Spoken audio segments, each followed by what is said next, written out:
మీరు మాట్లాడుతున్నారుకో సేవకులు అనేక దిక్కులకి వెళ్తాం. మా పెద్ద మందికి వెళ్ళాము, ఆ పిల్లలు చాలా అల్లరి చేశారని చెప్తాం. తెలుసా? మాట్లాడొద్దు ఎవరు. దేవుని పరిశునామమునకు ఘనమైన నామానికి మహిమ ఘనత ప్రభావాలు చెల్లించుకుంటూ ఉన్నాను. వేదికకు నా దైవ సేవకులందరికీ వందనాలు చెల్లించుకుంటున్నాను. మరి ప్రభువు మనల్ని ప్రేమించున్నారు. ఇది నాన్ని క్రిస్మస్ ఆరాధనగా మనం దేవుని సందుకు వచ్చి దేవుని ఆరాధిస్తే గణపరిచి మహిమపరిచినాం. మరి బడిలో చక్కటి తలాంతులు కలిగి చక్కటి మరి అభినయ గీతాలు మరి వేసి మరి మనల్ని సంతోషపరిచి ఉన్నారు. అయితే ఈ దినాన్ని మీరు క్రిస్మస్ చేసుకున్నారు కాబట్టి మీకు శుభాకాంక్షలు. నా తరపున, నా కుటుంబ తరపున, మరి అమెరికాలో నా బెత్త కుమార్తె నీలిమ స్టెప్పి తరపున మరి మీకు క్రిస్మస్ శుభాకాంక్షలు తెలియజేస్తున్నాను. వాక్యము మరి కొద్ది సమయం వాక్యంలోకి వెళ్దాం. ఇది యెహోవా ఏర్పరిచిన దినము. దీని యందు మనము ఉల్లాసించి సంతోషించే వారు ఉండాలని పరిశుద్ధ లేఖనంలో సెలవిస్తున్నాయి. దావీదు రాసిన కీర్తనలో 118 అధ్యాయము తీకండి 24వ వచనంలో ఉంటుంది ఆ వాక్యము. ఇదంట యెహోవా ఏర్పరిచిన దినము. దీని యందు మనం అంట ఉల్లాసించి సంతోషించేవారు ఉండాలంట. మనము పిల్లలు డ్యాన్స్ చేస్తున్నారు కదా, సంతోషించి ఆనందించేవారు ఉండకూడదు. యేసయ్య మనందరి కొరకు, సమస్త మానవాళి కొరకు, ఈ పెద్ద మానవులంకలో కాదు, సమస్త మానవాళి కొరకు ఆయన పరమును, పరలోకాన్ని, నిత్యరాజ్యాన్ని, మహిమరాజ్యాన్ని విడిచిపెట్టి ఈ భూమి మీదకి నరావతారిగా, లోకరక్షకుడిగా, లోకపాపలు మోసుకుని దేవుని గొర్రెపిల్లగా యేసు క్రీస్తు పౌలు గారు ఈ లోకంలో వచ్చినట్టుగా చూడగలుగుతున్నాం. ఇక్కడ అనేక మంది మరి పాటలు కట్టేస్తారు కానీ ఆ పాటలు బైబిల్ గ్రంథంలో ఏముందో దాన్ని చూడకుండా పాటలు కట్టేస్తారన్నమాట. యేసు ప్రభు గారు ఎక్కడ పుట్టారు అసలు? పుస్తపాకలోనా? అమ్మా చెప్పండి, ఎక్కడ పుట్టారు? ఎక్కడ మేక? ఓకే, లోకారస్ సువార్త 2వ అధ్యాయము 6వ వచనం చూడండి. లోకారస్ సువార్త 2వ అధ్యాయం 6వ వచనం.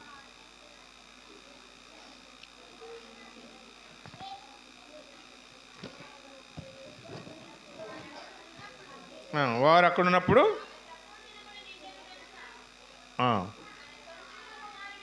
అని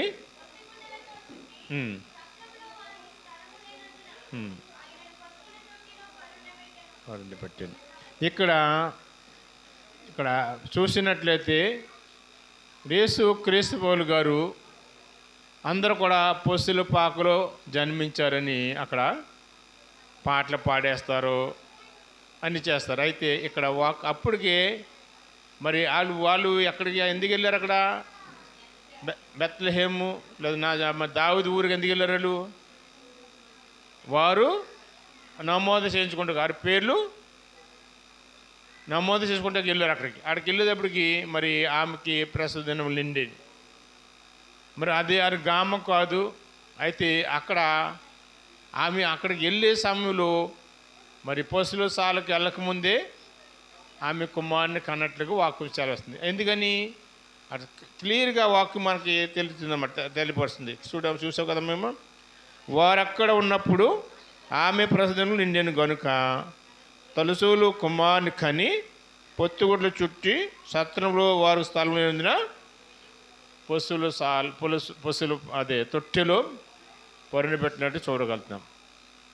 ప్రభునందు ప్రియ దేవుని బిడ్డలారా, ఇక్కడ మరి యేసు క్రీస్తు పౌలు గారు మనందరి కొరకు ఆయన ఈ లోకంలోకి వచ్చారు. ఎందుకంటే నీవు నేను కూడా నశించిపోయి నరకానికి వెళ్ళిపోవడానికి ఇష్టం లేక నిన్ను నన్ను కూడా పరలోక రాజు తీసుకువెళ్ళటానికి మహిమరాజ్యం తీసి వెళ్ళటానికి ఆయన ఈ లోకం వచ్చి ఉన్నారు. ఆయన స్థానాన్ని మనకిచ్చి మన స్థానాన్ని ఆయన తీసుకున్నట్లుగా మరి మనం గ్రహించాలి. ఎందుకంటే మరి మన కొరకు ఆయన ఈ లోకంలోకి వచ్చి అనేక శ్రమలు పడినట్లుగా చూడగలుగుతున్నాం.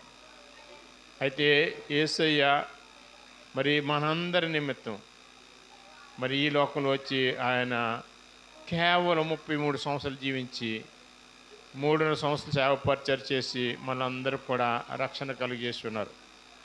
అయితే చాలామంది కూడా ఈ క్రిస్మస్ ఆరాధనలో ఏదో ఏదో ఏదో మరి మందిరం అలంకరించేస్తాము, గృహాలు అలంకరించుకుంటాము చేసుకున్నారు. కానీ నిజమైన క్రిస్మస్, సంతోషమైన క్రిస్మస్ చేసుకునే వారు లేరు. అయితే క్రిస్మస్ అంటే మనం యేసయ్యను ఆరాధించాలి. ఆత్మతోనూ సత్యంతోనూ ఆయన ఆరాధించినట్లయితే అదే నిజమైన క్రిస్మస్. అయితే మనం ఒకవేళ పాపస్థితి ఉన్నట్లయితే పాపం విడిచిపెట్టి పరిశుద్ధమైన జీవించాలని పరిశుద్ధాత్మ దేవుడు మనతో మాట్లాడుతున్నారు. ఎందుకంటే మరి మనము ఏదో యేసయ్య పుట్టారు, పసిబాగులు పుట్టారు ఆయన అని చెప్తాం, కానీ ఇవన్నీ కూడా వ్యర్థం. అయితే నిజముగా మనల్ని రక్షించడానికి రక్షకుడిగా ఈ లోకం వచ్చారు యేసయ్య. ఎందుకంటే మనం అందరం రక్షించిపోవటం అన్నమాట. ఎందుకు ఇక్కడ మరి దేవుని పరిశుద్ధ గ్రంథం మీరు తీకండి, వాక్యాలు తర్వాత రాసి చెప్పండి.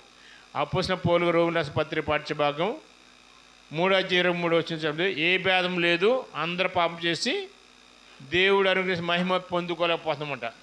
దేవుడు అనుగ్రహించిన మహిమ పొందుకోవాలని యేసయ్య ఈ లోకం రావాల్సి వచ్చింది. అందుకని అదే అపోస్తలుల పౌలు గారు ఎఫెసీయులకు రాసిన పత్రిక పాఠ్యభాగం 2 పాపముల చేత అప్పుడు చచ్చిన మనలను క్రీస్తు ప్రభువు గారు వచ్చి బ్రతికించారంట. ఎవరిచ్చారు? క్రీస్తు ప్రభువు గారు వచ్చి మనం బ్రతికించారు. ఆయన బ్రతికించారన్నమాట. ఆయన ఎంత బ్రతికించారు? మన కొరకు తన ప్రాణాన్ని పెట్టారన్నమాట. మనకు రక్షణ ఇచ్చారు.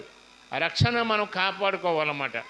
కాపాడుకుంటేది ఆత్మతోనూ సత్యంతోనూ ఆయన ఆరాధించట్లేదే ఆయన ఆత్మ ఆయన రక్షణ మనకు ఉంటుంది.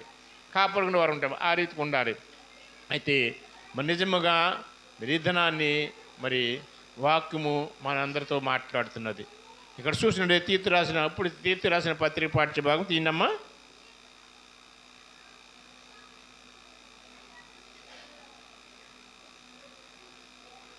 తీర్తు రాసిన పత్రిక పాఠ్యభాగం 2వ అధ్యాయము 11 నుంచి చూడమ్మా. 11వ వచనం. ఏలయనగా సమస్త మనుషులకు రక్షణకరమైన దేవుని కృప ప్రత్యక్షమై మనము భక్తిహీనతను ఇహలోక సంబంధమైన దురాశలు విసర్జించి శుభప్రదమ నిరీక్షణ నిమిత్తము అనగా మహాదేవుడును మనక్షుడైన యేసుక్రీస్తు మసీహు యొక్క ప్రత్యక్ష కొరకు ఎదురు చూచు ఈ లోకంలో స్వస్థబుద్ధితోనూ నీతితోనూ భక్తితోనూ బతికిన వాళ్ళని మనకు బోధించండి. చూడండి సరిపోతుంది. ఇక్కడ చూడండి, ఇక్కడ ఏంటి, మన జీవిత కాలమంతా కూడా యేసయ్య నీకు నాకు కూడా ఎంతవరకు ఆశనిచ్చారు అంతవరకు కూడా మనం ఎలా ఉండాలంటే చూడు, ఏలనగా సమస్త మనుషులకు రక్షణకరమైన దేవుని కృప ప్రత్యక్షమై రక్షకుడుగా ఆయన లోకరక్ష దావీదు పట్టణం నేడు రక్షకుడు మీ కొరకు పుట్టి ఉన్నారనేసి అక్కడ మరి మన 11వ వచనం చూస్తాం. దావీదు మరి లోకరక్షకుడు ఎలా దావీదు పట్టణం ఉంది, నేడు రక్షకుడు మన కొరకు పుట్టాడు. ఆ రక్షకుడు పుట్టాడు కాబట్టి ఇక్కడ చూడండి మరి రక్షణకరమైన దేవుని కృపాపక్షమై మనము భక్తిహీనతను ఈలోక సంబంధమైన దురాశను విసర్జించి సుప్రదమైన నిరీక్షణ నిమిత్తము ఉండాలి. ఏమి విడిచిపెట్టాలి? మనం విడిచిపెట్టాలి. ఏమి విడిచిపెట్టాలమ్మా? భక్తిహీనత విడిచిపెట్టాలన్నమాట. ఆ భక్తిహీనత విడిచిపెట్టాలన్నమాట. దురాశలు, దురాశ అనమాట. పేరాశ, అనేక ఆశ, అనేక తలంపులు, అనేక ఆశలు ఉంటాయన్నమాట. ఏదో ఏదో చేయాలని ఆశలు, ఆ దురాశలను విసర్జించాలంట. దురాశను విసర్జించి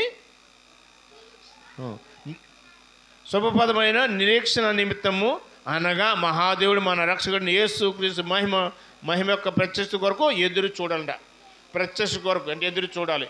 యేసయ్య పసిబాడికి వచ్చిన యేసయ్య మరొకసారి రెండవ రాకలో ఆయన రానంటున్నారు. ఏ రీతికి వస్తారైనా కొదమ సింహకు వస్తారన్నమాట. అది ఆ ప్రత్యక్ష కొరకు ఎదురు చూసేవారు. ఎలాగో ఎదురు చూడాలి?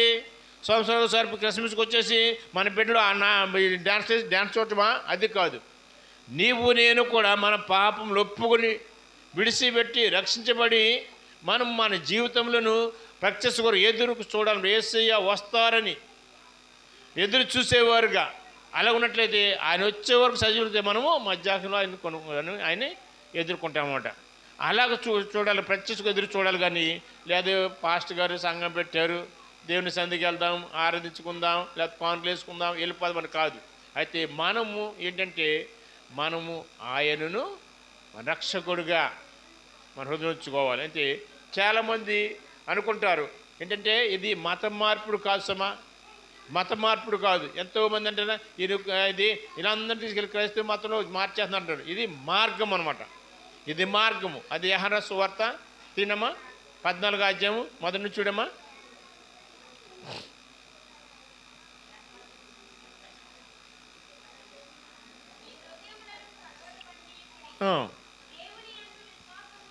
దేవుని విశ్వాసం ఉంచున్నారు.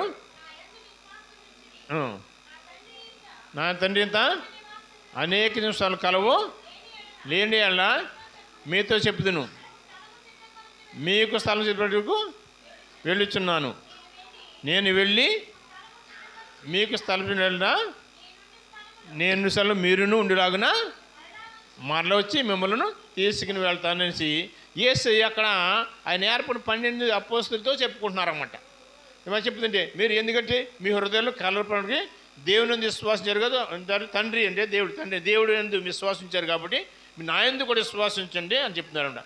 ఆయన మళ్ళీ వెళ్ళి నేను ఉండే స్థలంలో మేము తీసుకెళ్తాను మరలో వచ్చి అని చెప్తాడు.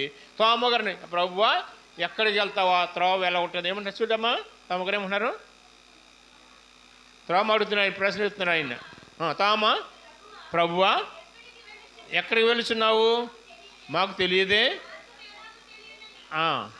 ఆయన అడిగా యేసు నేనే మార్గాన్ని, నేనే సత్యాన్ని, నేనే జీవమును, నా ద్వారా తప్ప ఎవడు కూడా తండ్రి వద్దకు వెళ్ళరమ్మ. ఆ మార్గము దైవజనులు రక్షించబడ్డారు కాబట్టి, దైవజనులు యేసయ్య నమ్ముకున్నారు కాబట్టి ఒకానొక దినాల్లో వారు కూడా అన్యులుగా ఉన్నప్పుడు వారిని దేవుడు ప్రేమించి దేవుడు మలుచుకుని ఆ రక్షణ సువార్త ప్రకటించడానికి వారు మార్చుకున్నారు. కాబట్టి వారు అనేక ప్రాంతాల్లో అనేక గ్రామాల్లో మీరు రక్షణ సువార్తను ప్రకటిస్తున్నారు. ఆ మార్గము తెలియజేస్తున్నారన్నమాట. ఇది మార్గం అన్నమాట. మార్గం. ఇప్పుడు నేను నర్సపూర్ నుంచి వస్తున్నాను. అక్కడికి వచ్చేటప్పటికి పెద్ద మందికి ఇలాగెళ్తుంది బా అని అడిగితే, అయ్యా ఇది రోడ్డు వెళ్తే వెళ్ళరు, మీరు అక్కడ రోడ్డు వేస్తున్నారు, ఇలాగ చందులో వెళ్ళాలి, పొంతులు వెళ్ళాలన్నారు. ఆ పనులు అంటే మరి నేను రావాలి, నాకు తెలియదు ఇంకా అక్కడి నుంచి ఎలాగా ఆ మార్గము. నేను పత్తి దిక్కు ఎవరి బండి కనపడదు అక్కడ అడుక్కుంటూ వచ్చాను మార్గం తెలుసుకుంటాకి. అలాగే ఈ మార్గం అంటే ఆ మార్గం తెలిసి ఇక్కడికి వచ్చాను అనమాట. అయితే మనము కూడా మనం ఆ మార్గం అంటే యేసయ్య మార్గం, ఆయనే మార్గం కాబట్టి అది తెలుసుకుని ఆ మార్గంలో మనం వెళ్ళాలన్నమాట. అంతేగాని వెళ్తే కానీ మనం ఆ పరలోక రాజ్యం చేస్తామన్నమాట. ఆ రీతిగా వెళ్ళకపోతే మనం పరలోక రాజ్యం చేరలేమని దేవుని వాక్యము మనతో స్పష్టంగా మాట్లాడుతుంది. అదే అనగా మహాదేవుడు మన రక్షణ యేసుక్రీస్తు ఎదురు చూచుచు ఈ లోకములో స్వస్థ బుద్ధితోనూ నీతోను భక్తితోనూ బ్రతికున్న వాళ్ళని మనకు బోధించుతున్నది వాక్యం. మనం ఎలా ఉండాలంటే పాపముకు దూరం ఉండాలి, పాపం విడిచిపెట్టాలి. పాపం అంటే ఎవరన్నా ఒక పురుషుడితో పాపం చేస్తే పాపం అంటే ఒక స్త్రీ పాపం, అది కాదు పాపం. మన హృదయంలో ఎటువంటి ఏది మాటలు వస్తాయి, వ్యర్థమైన మాటలు మాట్లాడేస్తాం. ఆ మాటలు కూడా పాపమే తెలుసా. అటువంటి మాటలు మన దగ్గర రాకూడదు అన్నమాట. వ్యర్థమైన మాటలు మాడతాం, పిల్లల్ని తిడతాం, వాళ్ళని తిడతాం, ఇంటి పక్కలు తిడతాం, దేన్ని కోడినొకిని వంకటి తిడతాం. అటువంటి మనకు రాకూడదు అన్నమాట. మనం ఎలా ఉండాలంట ఈ ఈ లోకంలో స్వస్థ బుద్ధితోనూ నీతితోనూ భక్తితోనూ బతుకుంటున్న వాళ్ళని మనకు బోధిస్తుంది ఈ వాక్యం. ఆ రీతికున్నట్లయితే మనము ముందుకు వెళ్ళేవారు ఉంటాం ప్రభునందు ప్రియాదిములు. ఎందుకంటే మన ప్రభువు మనల్ని ప్రేమించారు కాబట్టి, మన కొరకు ఆయన ఈ లోకంలోకి వచ్చారు కాబట్టి మనం ఆయన బిడ్డలుగా ఉండాలని ప్రభువు మనతో స్పష్టంగా మాట్లాడుతున్నారు దేవుని వాక్యం ద్వారా. అయితే ఈ క్రిస్మస్ దినాలలో ఏదో వచ్చేసి వెళ్ళిపోతాం కాదు, కానీ ప్రభువు ఎప్పుడూ ఆయన ఇచ్చారు. ఇప్పుడు కాదు ఆయన వచ్చింది. 2004 సంవత్సరాల క్రితం ఆయన ఈ లోకంకి వచ్చారన్నమాట. ఈ లోకంలో జన్మించారు. ఈ లోకంకి వచ్చి మనందరి కొరకు ఆయన ప్రాణాన్ని బలిగా అర్పించారన్నమాట. ఆయన ప్రాణాన్ని అర్పించారు యేసయ్య. అందుకని ఇందాక పాస్టర్ గారు చెప్పారు, ఇది ఎక్కడ తూర్పు దేశం జ్ఞానులు అంట. యేసయ్య నక్షత్రం చూసి వచ్చారు. వారు వచ్చేటప్పటికి ఎన్ని సంవత్సరాలు 2 సంవత్సరాలు పట్టి ఉండొచ్చు అంట. ఎందుకని అలాగంటున్నామంటే వారు ఆ నక్షత్రం చూసి వచ్చి తిరిగి ఎక్కడికి వచ్చారు? మరి ఏ రోజు రాజు గృహానికి వచ్చారు. అక్కడికి వస్తే అక్కడ పుట్టలేదని, అక్కడ లేరంటే మరియు నక్షత్రం మరి తీసుకెళ్ళింది. అయితే 2 సంవత్సరాలు ఎందుకంటే ఆయన అక్కడికి వచ్చేటప్పటికి మరి ఆ బాలుడిని మరి చూసి అత్యానంత భరితులయ్యారంట వారు. ఎవరో జ్ఞానులు. వారు క్రైస్తవులు కాదు, వారు కూడా అన్యులే. అయినప్పటికీ యేసయ్యను చూడటానికి ఎంతో భారభరితం, ఎంతో దూరం నుంచి. ఇప్పుడంటే మోటార్ సైకిల్ ఉన్నాయి, అప్పుడు కార్లు నడుకు వచ్చారేమో వాళ్ళు, లేకపోతే వారి గుంటున్నారో తెలియదు కాబట్టి వారు ఆ రీతికి వచ్చారు. ఆ వచ్చినప్పటికి వారు ఇక్కడ అంటే ఏం చేశారంట? ఏం చేశారంట? మొట్టమొదటిగా ఏం చేశారంట? సాగిలు పడ్డారంట. సాగిలు పడితే బోర్లుగా పడి అక్కడ మరియమ్మను ఆ శిష్యును పూజించి అప్పుడు తర్వాత పెట్టిలిప్పి ఆ కానుకలు అర్పించినట్లుగా చూడడం. అయితే మనము కూడా దేవుని సన్నిధిలో ప్రార్థిస్తూ మన హృదయాలను యేసు పెట్టినట్లయితే, మన హృదయాలను ఆయన సన్నిధిలో పెట్టి ప్రార్థించినట్లయితే ప్రభువు మనకి తోడుగా నీడగుంటారని దేవుని వాక్యం. నేను ముగిచ్చేస్తాను. ఎందుకంటే ఇక్కడ చూసినట్టయితే మనము పరలోక రాజ్యం వెళ్ళాలంటే ఏ రీతి ఉంటే వెళ్తాం మనిషి.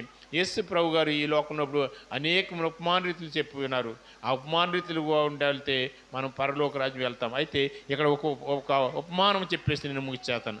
ఒక ఊరిలో అంట 3 వ్యక్తులు ఉన్నారంట. ఒక ఊరు ఏదో ఊరు, పెదమల్లంక అవ్వచ్చు, మోలపొల అవ్వచ్చు, నరసపూర్ అవ్వచ్చు, ఏదో ఒక ఊరిలో 3 వ్యక్తులు ఉన్నారంట.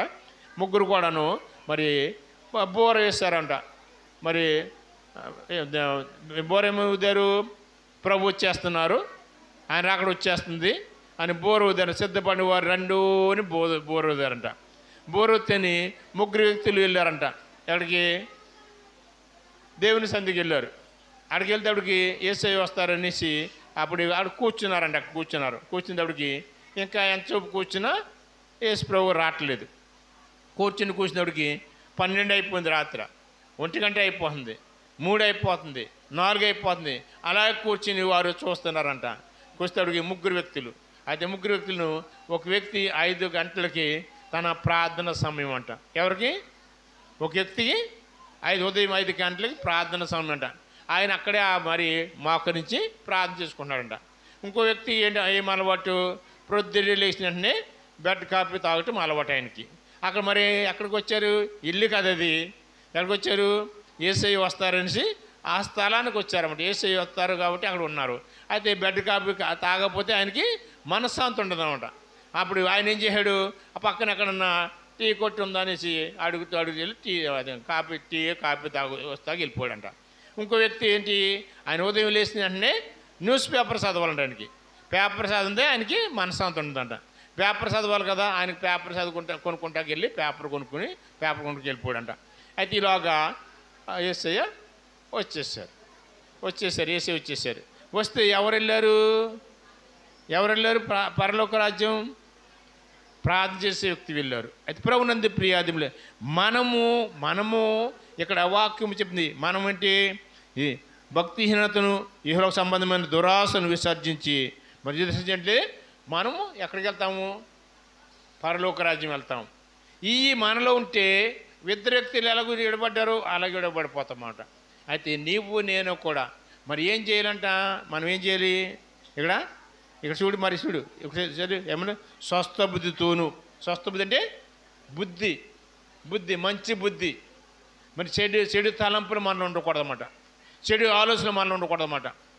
స్వస్థ బుద్ధితోను, నీతితోను, భక్తితోను బ్రతుకుతూ ఉండాలన్నమాట. కొంతమంది భక్తి ఉంటే భయం ఉండదు, భయం ఉంటే భక్తి ఉండదు. అయితే భయభక్తి కలిగి ఉండాలి మనం. అప్పుడు ఆ ప్రార్థన చేసిన వ్యక్తిలాగా మనం, అంటే అవన్నీ ఉంటే మనము నిజంగా ప్రార్థన చేస్తాం. మనం అవన్నీ ఉంటే దేవుని సన్నిధిలో మొరపెడతాం, కన్నీరు కారుస్తాం. అప్పుడు ఆ విధంగా నీవు రక్షించబడి నువ్వు పరిశుద్ధత పొందుకుని ప్రార్థన చేస్తే ఉత్సవ శక్తి మొదలుతూ ఆయన మన పక్షంగా ఉండి విజ్ఞాపన చేస్తారన్నమాట, ప్రార్థిస్తారన్నమాట. అయితే మనము మరి పరలోక రాజ్యం వెళ్ళాలంటే, నిత్యరాజ్యం వెళ్ళాలంటే మనము ఏం చేయాలి? స్వస్థ బుద్ధితోను, నీతితోను, భక్తితోను బ్రతుకున్నట్లయితే, మనం ఆ రీతిగా ఉన్నట్లయితే, మనం ఒకవేళ ఈలోగా యేసయ్య ఇచ్చారనుకో, మనం ఆయన వెళ్ళినలాగా మనం కూడా ఆయనతో పాటు పరలోక రాజ్యం వెళ్తాం. మనం ఇది తాత్కాలికం, ఇది ప్రయాణికులు మనము. అయితే మన నిత్యరాజ్యము మనకి నిత్యరాజ్యం ఎక్కడ? పరలోక రాజ్యం అనమాట. ఆ పరలోక రాజ్యం వెళ్ళినటువంటి మనకి ఏ బాధలు, ఏ కష్టాలు అనమాట. చాలామంది కూడా వాక్యము వింటారు కానీ విడిచిపెట్టేస్తారు, మరి నరకానికి పాత్రులైపోతున్నారు. అయితే ప్రభునందు ప్రియాదులే, మనమందరం కూడా ఈ నిజమైన క్రిస్మస్ అంటే మనం యేసు ప్రభు గారిని మన హృదయంలో చేర్చుకోవాలి, ఆయన ఆరాధించాలి, ఆయన స్తుతించాలి, ఆయన ఘనపరచాలి. ఆ రీతిగా ఉండటానికి పరిస్థితులు మనందరూ సహాయం చేయాలి. ఇటువంటి అవకాశం అధ్యక్షుల వారికి, పాస్టర్ గారికి వందలు చెల్లి నా మాటలు ముగిస్తున్నాను.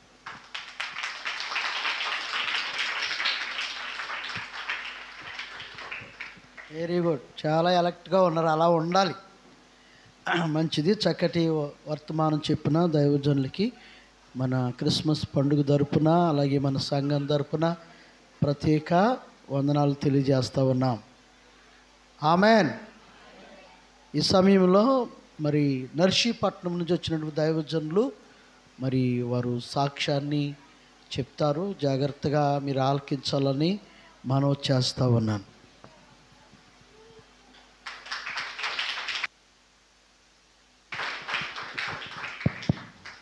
యేసయ్య నామం నిరంతరము మహిమపరచబడునుగాక. కొంచెం బిగ్గరగా చెప్పండి, ఆమేన్.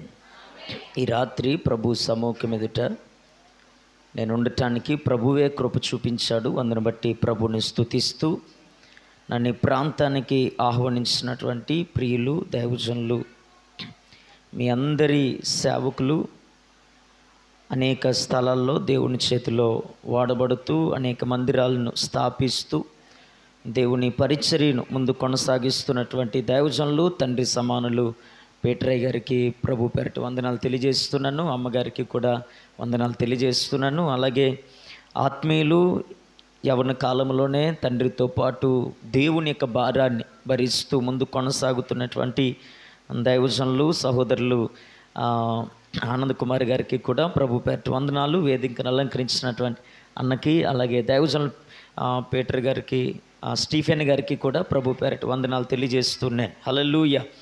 ఒక అందరికీ చెప్పాం, మీకు చెప్పకపోతే బాగోదు కదా, ఎందుకంటే మాకంటే ఓర్పు కలిగి మీరే ఉంటున్నారు. మీ అందరికీ నిండు వందనాలు, స్తోత్రం కలుగునుగాక. రే పిల్లలు, ఇంకెవరు మాట్లాడడం కానీ, నేను ఎక్కువసేపు మాట్లాడను, చాలా తక్కువసేపు మాట్లాడతాను. మీరు మాత్రం నిశ్శబ్దంగా క్రమంగా చక్కగా వినండి చాలు. స్తోత్రం కలుగునుగాక. బయట నుంచి కూడా శబ్దాలు రానివ్వద్దండి దయచేసి. ఒక్క అరగంట మీరు నిశ్శబ్దంగా ఉంటే ఈ పూట పరిశుద్ధాత్మ దేవుడు మనతో మాట్లాడబోతున్నాడు. హల్లెలూయా. మీ మధ్యలోనికి రావటానికి 9 గంటలకి ఇంటి నుంచి బయటకు వస్తే సుమారు 6 గంటలకు 5:30కో మీ ప్రాంతానికి చేరుకోవటానికి ప్రభు కృప చూపించాడు. అంటే ఈ 1 గంట మాట్లాడడానికి ఎన్ని గంటలు ప్రయాణం చేస్తానో ఒకసారి ఆలోచించండి. మేము ఇంత దూరం మమ్మల్ని అంత దూరం నుంచి ఇంత దూరం మమ్మల్ని రప్పించారనంటే ఒకే ఒక ఉద్దేశం మీ దాసులకి ఏంటంటే, ఇదిగో బయట నుంచి వస్తున్న తన దాసులకు నోటంట మా సంఘానికి ఏదో ఒక ప్రయోజనకరమైనటువంటి మాట ప్రభు ఇస్తాడు అనేటువంటి ఒక ఆలోచనతో అంత దూరం నుంచి మమ్మల్ని ఈ స్థలానికి నడిపించారు. స్తోత్రం కలుగునుగా. ఎందుకనంటే కేవలం మీ అందరి కొరకు. నా మాట అర్థమవుతుందా మీకు? అర్థమవుతుంది. తెలుగు కాదు కదా మాట్లాడేది, తెలుగేనా? హల్లెలూయా. ఓకే, జాగ్రత్తగా వినండి పిల్లరా. ఈరోజు నా సాక్ష్యాన్ని తెలియజేస్తాను సంపూర్ణంగా. ఆ తదుపరి ముగింపులో ఒక 5 నిమిషాలు నేను ముగింపులో సాక్ష్యం అయిన అనంతరం సంఘాన్ని బలపరిచేటటువంటి కొన్ని క్రిస్మస్ సందేశంలో ఒక 2-3 మాటలు చెప్పి నన్ను ముగించేస్తాను. సాక్ష్యానికి సంబంధించినటువంటి మూలవాక్యాన్ని చదువుదాం. పరిశుద్ధ గ్రంథమైనటువంటి బైబిల్లో కీర్తనల గ్రంథం 27వ అధ్యాయము, కీర్తనల గ్రంథం 27వ అధ్యాయము 10వ వచనం దగ్గరికి రండి. 10వ వచనం దగ్గరికి. నా తల్లిదండ్రులు నన్ను విడిచునను, యెహోవా నన్ను చేరదీయును. స్తోత్రం కలుగునుగాక. వినండి జాగ్రత్తగా ప్రియులారా. ఇక్కడ ఈ మాట ఎందుకు చదివించాను? దావీదు రాసినటువంటి కీర్తనలో 27వ అధ్యాయం 10వ మాటలో కనబడుతూ ఉంటుంది, నా తల్లిదండ్రులు నన్ను విడిచిన నన్ను చేరదీసే దేవుడు ఒక ఆయన ఉన్నాడు అన్నాడు. స్తోత్రం కలుగునుగాక. ఈ పూట నేనేమంటానంటే, తల్లిదండ్రులే విడిచిపెడితే చేరదీసేటటువంటి వారు సమాజంలో జీవితాంతం వరకు ఉండేవారు లేరు. మరి తల్లిదండ్రులే విడిస్తే మనలంటూ చేరదీసేవారు ఎవరున్నారు అని అంటే, ఈ రాత్రి ఏ దేవుని గూర్చి అయితే వింటున్నామో ఆ దేవుడు ఒక్కడే మనలను చేరదీయువాడు. దేవునికి స్తోత్రం కలుగునుగా. దేవుని మహాకృప ఈ చిన్న వయసులోనే ఎన్నో ప్రాంతాలు, రాష్ట్రాలు, జిల్లాలు, పట్టణాలు, వేల మందిలో కూడా గొప్ప గొప్ప దైవజనులతో కూడా సమానంగా వాడబడేటువంటి కృప దేవుడు నాకు అనుగ్రహించాడు. మీరందరూ అనుకోవచ్చుగా, నేను ఒక పాస్టర్ గారి కుటుంబంలో నుంచి వచ్చిన వాడిని అనుకోవచ్చు, నేను ఒక క్రైస్తవ కుటుంబంలో పుట్టినవాడిని అనుకోవచ్చు, నేను ఒక ఉన్నతమైనటువంటి కుటుంబ బలము కలిగిన వాడిని అనుకోవచ్చు. కానీ ఈ పూట నేను మీతో చెప్పగలుగుతున్నాను, ఎవరూ లేక ఒంటరిగా మిగిలిపోయినటువంటి జీవితం ఇది. ఎవరు చదివించేటటువంటి పరిస్థితులు లేనటువంటి జీవితం ఇది.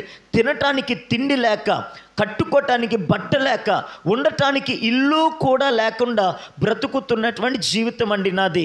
ఎందుకు ఈ మాట చెప్తున్నానంటే, ఇదిగో ఇక్కడ రాయబడుతూ ఉంది, నా తల్లిదండ్రులు నన్ను విడిచిన దేవుడే నన్ను చేరదీస్తాడు అనే మాట మనకు కనబడుతూ ఉంటుంది పిల్లరా.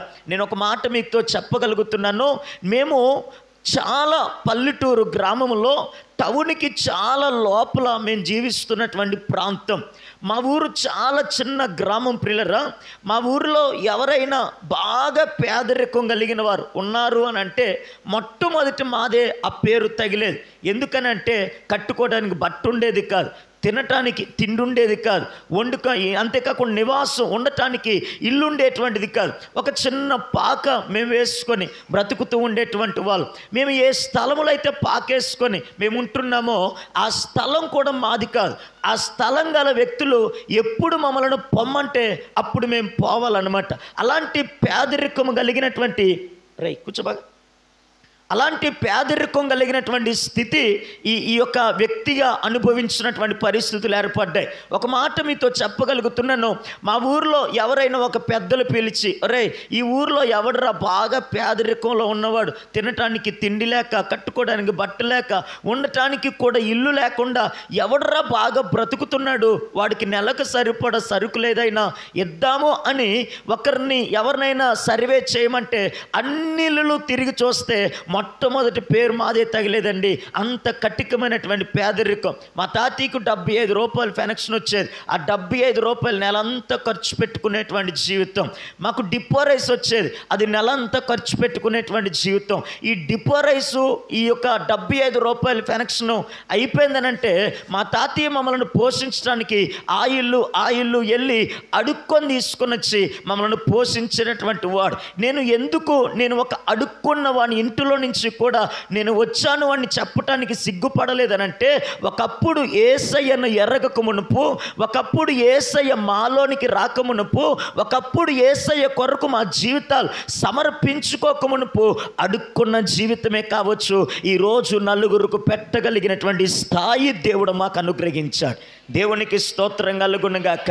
పిల్లరా వినండి, నాకంటే పెద్దవారు అన్నీలు పుట్టినట్టుగా చనిపోయారు. వారు పుట్టినట్టుగా చనిపోతే నా తల్లిదండ్రులకు నేను పుట్టిన 6-7 నెలల వయసులో నా తల్లిదండ్రులు ఇద్దరు కూడా చనిపోయారు. వారు ఎలా ఉంటారో కూడా నాకు తెలియదు. ఇదిగో వీరిలా ఈ యొక్క రూపం కలిగి, ఈ యొక్క జ్ఞాపకం కలిగి ఇలా ఉంటున్నారేమో అనేటువంటి ఒక ఆనవాలు, ఒక గుర్తు కూడా లేనటువంటి పరిస్థితులు ఏర్పడ్డాయండి. చాలామంది మదర్స్ డే, ఫాదర్స్ డే వస్తున్నప్పుడు వాళ్ళ తల్లిదండ్రులకు విషయం చెప్తున్నప్పుడు నేను చాలా బాధపడుతూ ఉండేటువంటి వాడిని. ఎందుకనంటే నా తల్లిదండ్రులు నాకు దూరం అయిపోయినా పర్లేదు, అయినా కానీ వారు ఎలా ఉన్నారో ఒక రూపం అంటూ నాకు కనిపించినా బాగుండు, ఒక గుర్తంటూ ఉండినా బాగుండు అనుకొని చాలా సందర్భాలు బాధపడుతూ ఉండేటువంటి వేళలో ఆ సమయంలో బైబిల్ వాక్యం నన్ను ధైర్యపరిచేటటువంటిది. ఇదిగో నీ తల్లిదండ్రులు నిన్ను విడిచినా నేను నిన్ను చేరదీస్తాను అన్నాడు. స్తోత్రం కలుగునుగాక. పిల్లరా, నా తల్లిదండ్రులు 6-7 నెలల వయసులో నాకు దూరం అయిపోతే, వారు చనిపోతే నాకు వయసు సంవత్సరం పాటు వచ్చింది. వారు కూడా అందరూ అనుకున్నారు నేను కూడా చనిపోతానని ఇంటి బయట వేస్తారండి. ఎవరు కూడా నేను బ్రతుకుతాననే ఆశలు అయితే మాత్రం ఎవరికి లేవు. ఎవరు చూడడానికి వచ్చినా, మా ఊర్లో వారు, ఇరుగు పొరుగు వారు, మాకు తెలిసిన వారు ఎవరు చూడడానికి వచ్చిన మా తాతయ్యని పిలిచి అనేవారట, పైడియా మీ మనవడు బ్రతుకుతాడనే ఆశలు అయితే మాత్రం పెట్టుకోవద్దు. ఈరోజా రేపు అన్నట్టుగా ఉంది. కళ్ళలో నుండి ప్రాణం ఎప్పుడు పోతుందో తెలియదు. మీ మనవడి మీద ఆశలు పెట్టుకోవద్దని ముందుగానే ఎవరు చూడడానికి వచ్చినా ఆ మాట చెప్పి వెళ్ళిపోయేవారంటండి. మా తాతయ్య ఈ మాటలన్నీ కూడా విని మా తాతయ్య అనేవాడట, బ్రతుకుతే బ్రతుకుతాడు, చనిపోతే వాళ్ళ తల్లిదండ్రుల దగ్గర పాతేస్తాననేవాడట. కానీ దేవుని మహాకృప, ఒక సమయం వచ్చింది మా ప్రాంతానికి ఒక దైవజనుడు స్వార్థ నిమిత్తం అంటే అలా వెళ్ళిపోతూ మా ఊరిలో ఒక చిన్న కిల్లి బడ్డీ అంటే ఒక చిన్న షాప్ ఉంది. ఆ షాపులోకి తన అవసరం నిమిత్తం వెళ్ళాడంటే అండి. ఆ పాస్టర్ గారు తన అవసరం నిమిత్తం వెళ్తే ఆ షాపులో ఉండినటువంటి క్రీస్తును ఎర్రగని తల్లి ఆ సేవకుడి వైపు చూసి అంటుందంట, అయ్యా మీరు పాస్టర్ గారు లాగున్నారు అని. అప్పుడు ఆ సేవకుడు అన్నాడట, అమ్మ నేను పాస్టర్ గారినమ్మా, స్వార్థ నిమిత్తం ఈ ఊరొచ్చాను, నేను పలానా చోట నేను సేవ చేస్తున్నాను అంటే అప్పుడు ఆ క్రీస్తును ఎరగని తల్లి అన్నదట, అయ్యా అయితే ఇదిగో ఈ రామకొల వెనకాల ఒక చిన్న పాక ఉంది, ఒక బాబుని ఆ పాక బయట వేస్తారు, ఎవరెళ్ళి చూసినా కానీ ఇదిగో పలానా పైడి గారు మనవుడు బ్రతకడు, చనిపోతాడు అని ప్రతి ఒక్కరూ చెప్తూ ఉంటున్నారు. ఆ బాబు తల్లిదండ్రులు చిన్న వయసులోనే చనిపోయారయ్యా, మరి మీరు వెళ్ళేమన్నా ప్రార్థించగలరా అని ఆ సేవకుడికి ఆ క్రీస్తుని ఎరగని తల్లి చెప్పిందంట. ఒక మాట మీతో చెప్పగలుగుతున్నాను, ఏ వ్యక్తి కష్టంలో ఉన్నాడని తెలిసినా, ఏ వ్యక్తి ప్రార్థన అవసరత కోరుతున్నాడని ఎరిగినా, ఏ వ్యక్తి దైవజనుడి దగ్గరికి వచ్చి అయ్యా మా కొరకు ప్రార్థించండి అని ప్రైర్ రిక్వెస్ట్ కోరినా, ఎవరు అనేటువంటిది ఏమాత్రం ఆలోచన చేయకుండా ప్రధానంగా ప్రతి ఒక్కరి యొక్క క్షేమాన్ని కోరి వారి దేవుని దగ్గర మొరపెట్టి ఆ కుటుంబం క్షేమంగా ఉండాలని కోరుకునేటువంటి వ్యక్తి ఎవరునంటే దైవజనుడు ఒక్కడేనండి. స్తోత్రం కలుగునుగాక. ఇదిగో మనం ప్రార్థన అవసరత కోరితే వీళ్ళు మనోళ్ళ కాదనేటువంటి ఆలోచన ఉండదు. కష్టంలో అయ్యా మా కొరకు ప్రార్థించండి అని మన సేవకుడికి చెప్తే నువ్వు ఎవరివి అనేటువంటి ఆలోచన లేకుండా మన కష్టములో దైవజనుడికి తెలియజేసుకోగా, మన కష్టములో దేవుని సేవకుడికి చెప్పగా, మన కష్టములో కూడా మన క్షేమాన్ని కోరి దేవునికి ప్రార్థన చేయగలిగిన ఏకైక వ్యక్తి ఎవరు అనంటే మన సేవకుడు మాత్రమే. స్తోత్రం కలుగునుగాక.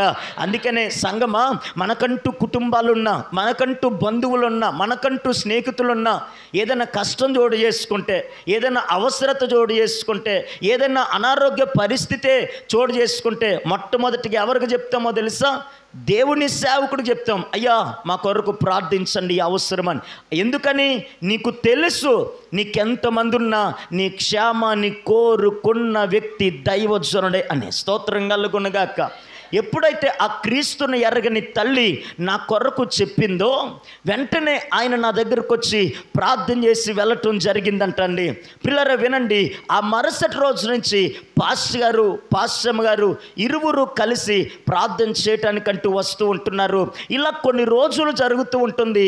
ఒకరోజు పాస్టర్ గారు పాస్టమ్మ గారు వారి ఇంటి గుమ్మము దాటేటప్పుడు నా దగ్గరికి ప్రార్థన చేయటానికని వారి ఊరు నుండి మా ఊరు రావటానికి వారి ఇంటి గుమ్మము దాటేటప్పుడు ఒక చిన్న ప్రార్థన చేసుకుంటున్నారంటండి. మనందరికి ఒక అలవాటు ఉందిగా. ఏ అలవాటు?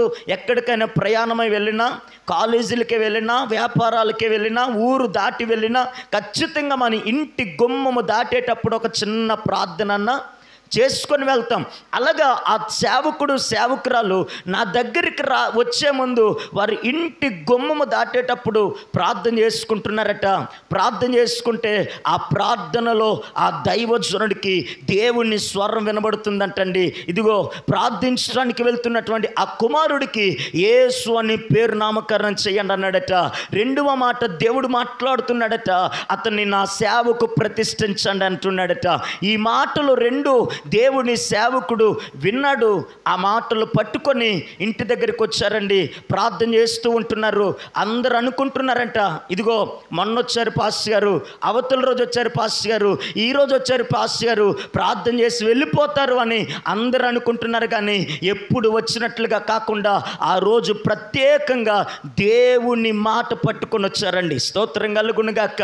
దేవుని సేవకుడు వచ్చి బయట వేసినటువంటి నా దగ్గరికి వచ్చి చేతులుంచి ప్రార్థన చేస్తూ అంటున్నారట, ఇతనికి యేసు అనే పేరు నామకరణం చేస్తున్నాం, బ్రతుకుతే దేవుని సేవకు ప్రతిష్ఠిస్తున్నామని ఆ చిన్న వయసులోనే నన్ను యేసు అనే పేరు నామకరణం చేసి నన్ను దేవుని సేవకు ప్రతిష్ఠించారండి. దేవునికి మహిమ కలుగునుగాక.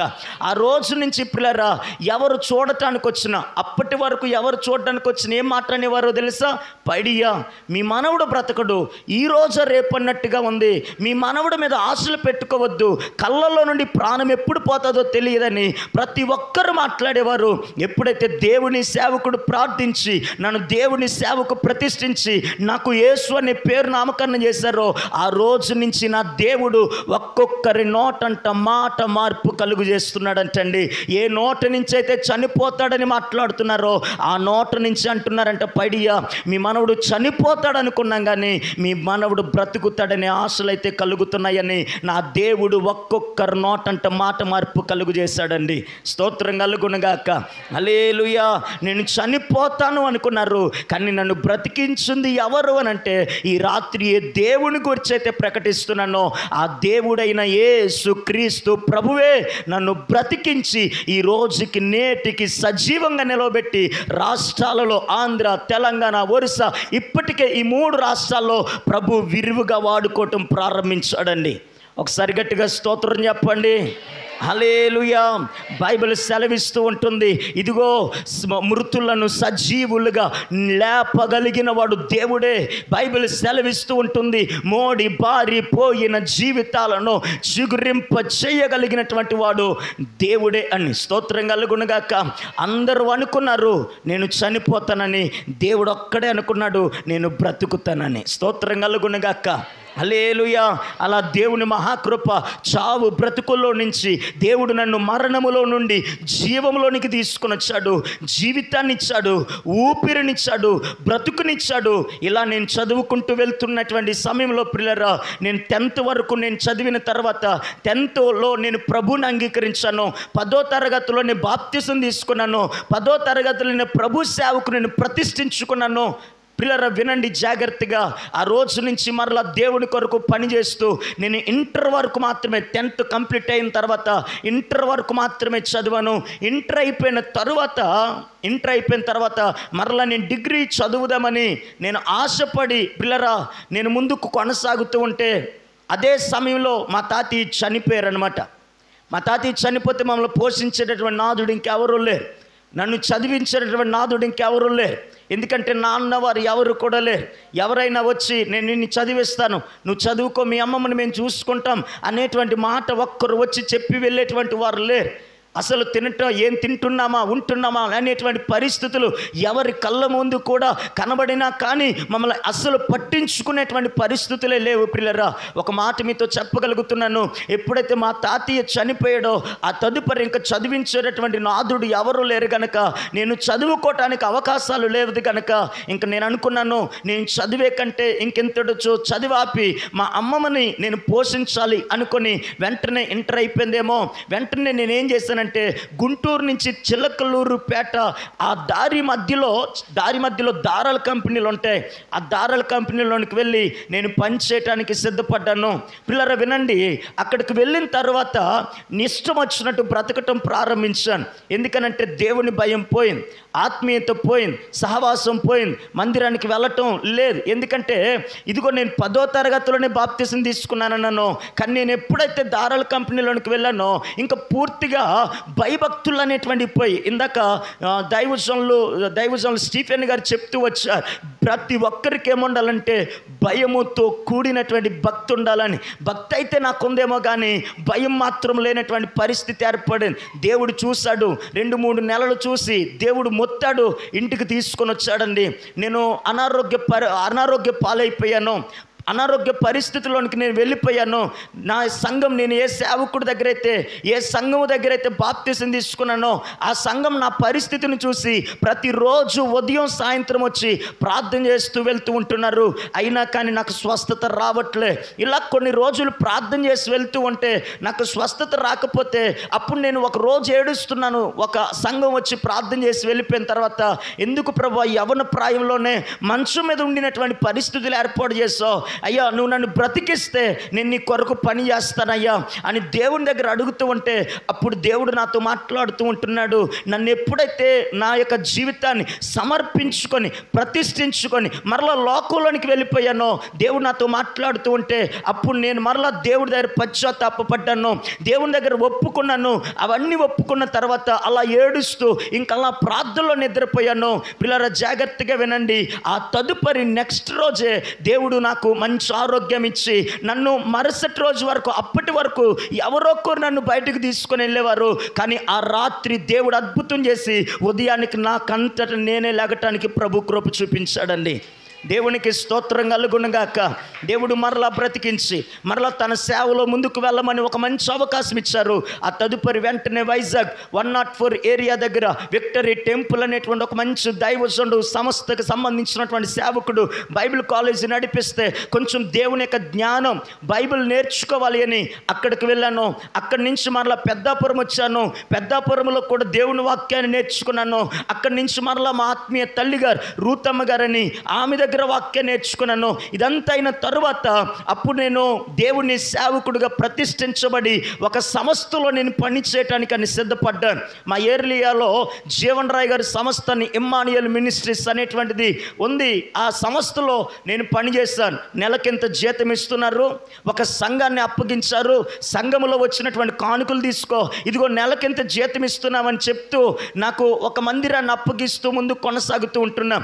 పిల్లరా ఇలా నేను ముందుకు వెళ్తున్నప్పుడు నాకు తెలిసినటువంటి కొంతమంది దైవజనులు నా క్షేమాన్ని కోరి చెప్పినటువంటి మాట ఏంటంటే, అయ్యా నువ్వు ఒక్కడిగా సేవ చేస్తే చాలా అవమానాలు, వ్యతిరేకతలు, కష్టాలు ఇలాంటివి చోటు చేసుకుంటావు.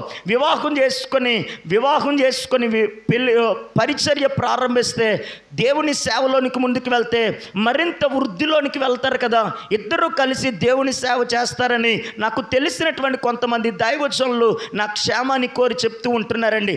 అప్పుడు దేవుని చిత్తం కొరకు కనిపెట్టగా ఒక చక్కటి అమ్మాయినిచ్చి వివాహం చేశారు. మంచి ఆత్మీయురాలను దేవుడు ఇచ్చి వివాహం చేయటానికి ప్రభు కృప చూపించారు. వివాహమైన ఒక నెలలోనే ప్రభు నాతో అన్నాడు, సంస్థను విడిచిపెట్టి బయటకు రమ్మని చెప్పాడు. వివాహమైన నెలలోనే సంస్థను విడిచిపెట్టి బయటకు రమ్మని చెప్తే వెంటనే నేను డైరెక్టర్ గారి దగ్గరికి వెళ్ళి, సార్ నేను సంస్థను విడిచిపెడుతున్నానంటే ఆయన అన్నాడు, ఇప్పటి వరకు ఒంటరివి కదా, ఇప్పటి వరకు ఒక్కడివి కదా, నీ ఖర్చులు ఎక్కువయ్యాయి, ఇప్పటి వరకు ఖర్చులు ఒక ఎత్తు, ఇప్పుడు పెళ్ళయింది కనుక ఖర్చులు మరొక ఎత్తు ఉంటాయి కదా, అయితే జీతం పెంచుతాను. ఇదిగో మన సంస్థకు సంబంధించినటువంటి ఒక హాస్టల్ ఉంది, ఆ హాస్టల్లో కూడా వార్డెన్గా జాయిన్ అవ్వు, 2 జీతాలు వస్తాయి, మందిరంలో కానుకలు వస్తాయి, బాగుంటుంది కదా అంటే, లేదు సార్ దేవుడు నన్ను బయటకు రమ్మన్నాడు, నేను బయటకు వచ్చేస్తున్నాను, నా కొరకు ప్రార్థించండి అని ఆ మంచి దైవజనుడి చేత ప్రార్థన చేయించుకొని బయటకు వచ్చాం. వివాహమైన తర్వాత నర్సీపట్నంలో 700 రూపాయలకి ఒక వీధిలో బీసీ కాలనీలో మేము ఒక ఇండ్లు తీసుకొని మేము నివసిస్తూ ఉంటున్నామనండి.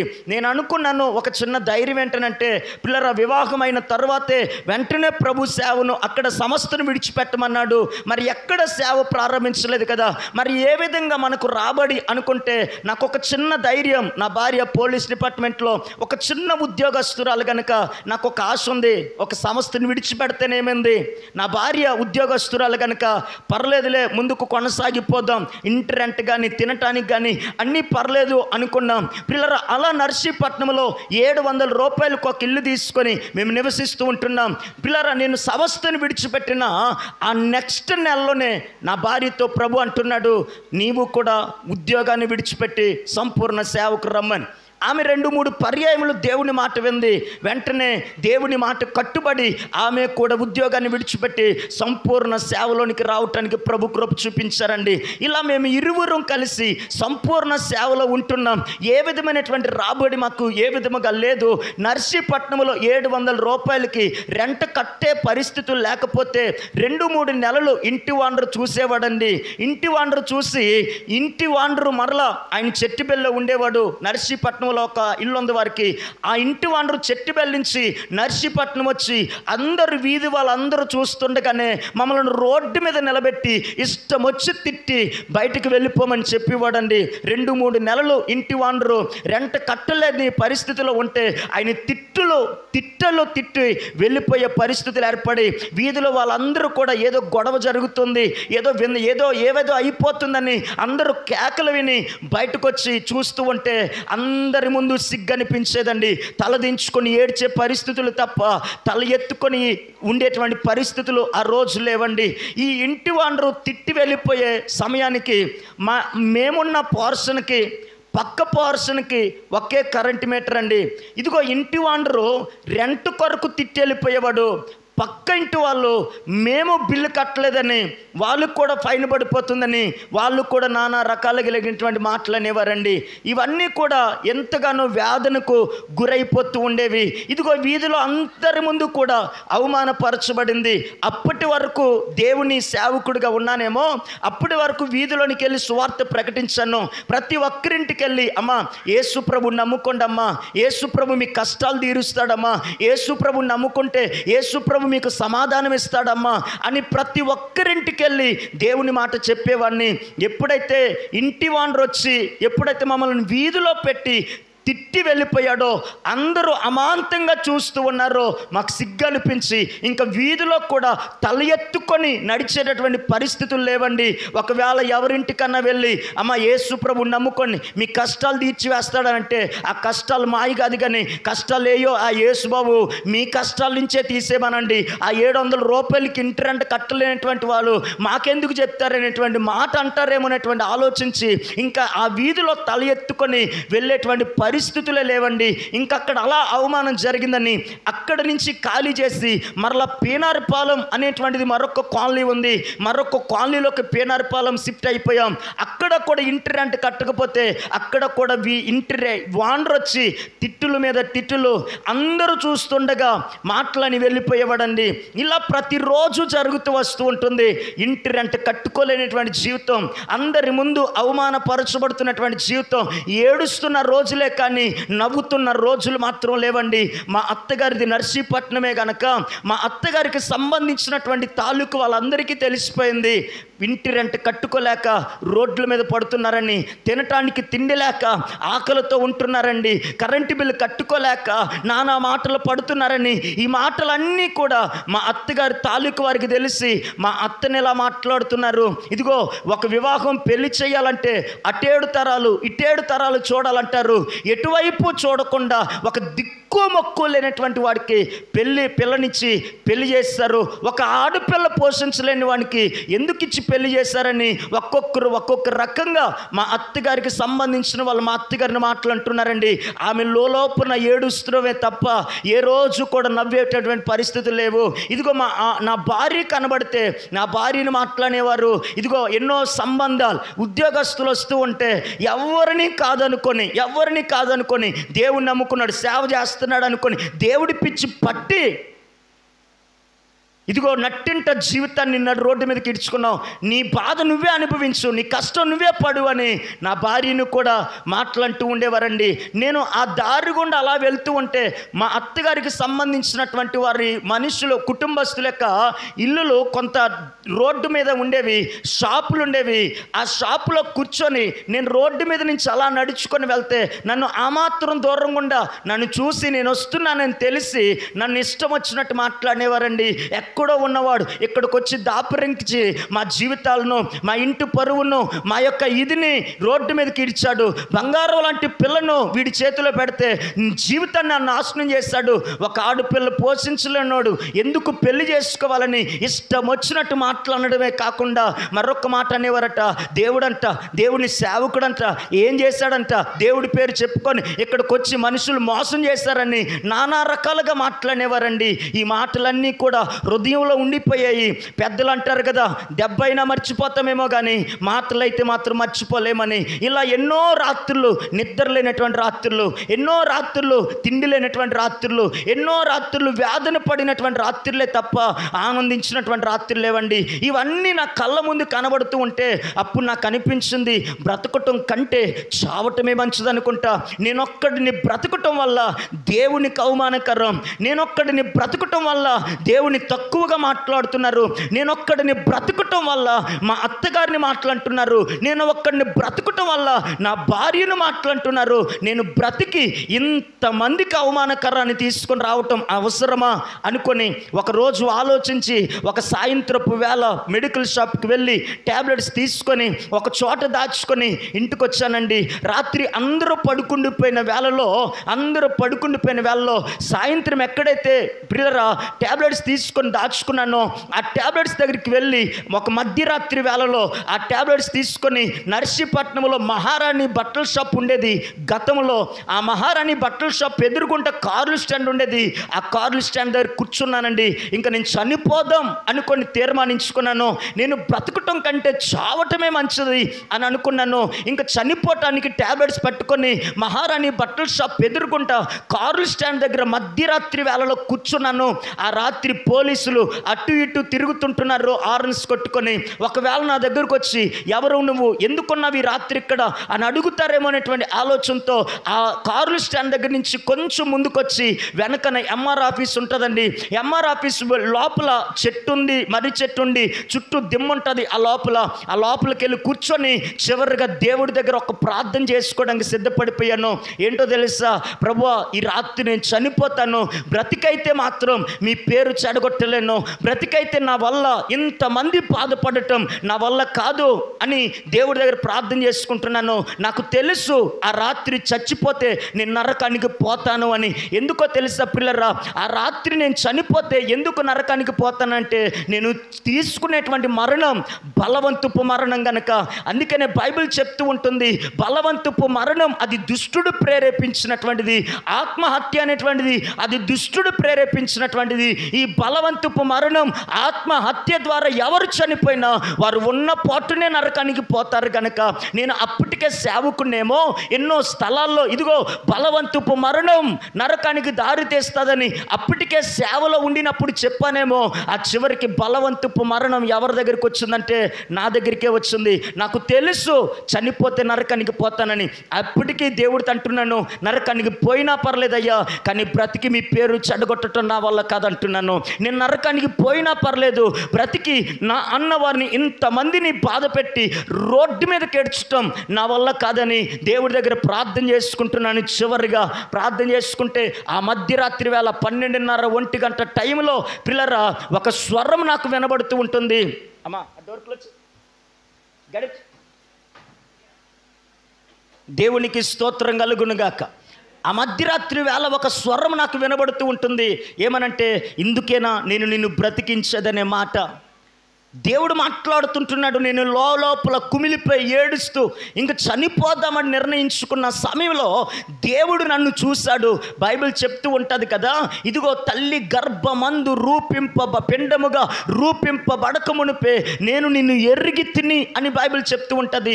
ఆయన కన్నులు మనల్ని చూశాయని బైబిల్ చెప్తూ ఉంటుంది. ఇదిగో ఆ రోజు ఎవ్వరూ నన్ను చూడకపోయినా ఆ మధ్యరాత్రి వేళ నా సర్వోన్నతుడైన దేవుడు నా తల్లి గర్భములో పిండంగా రూపింపబడక మునిపే ఏ కనులైతే నన్ను చూసాయో ఆ కనులే ఆ రాత్రి నా మీద కూడా నిలిచి ఉన్నాయండి.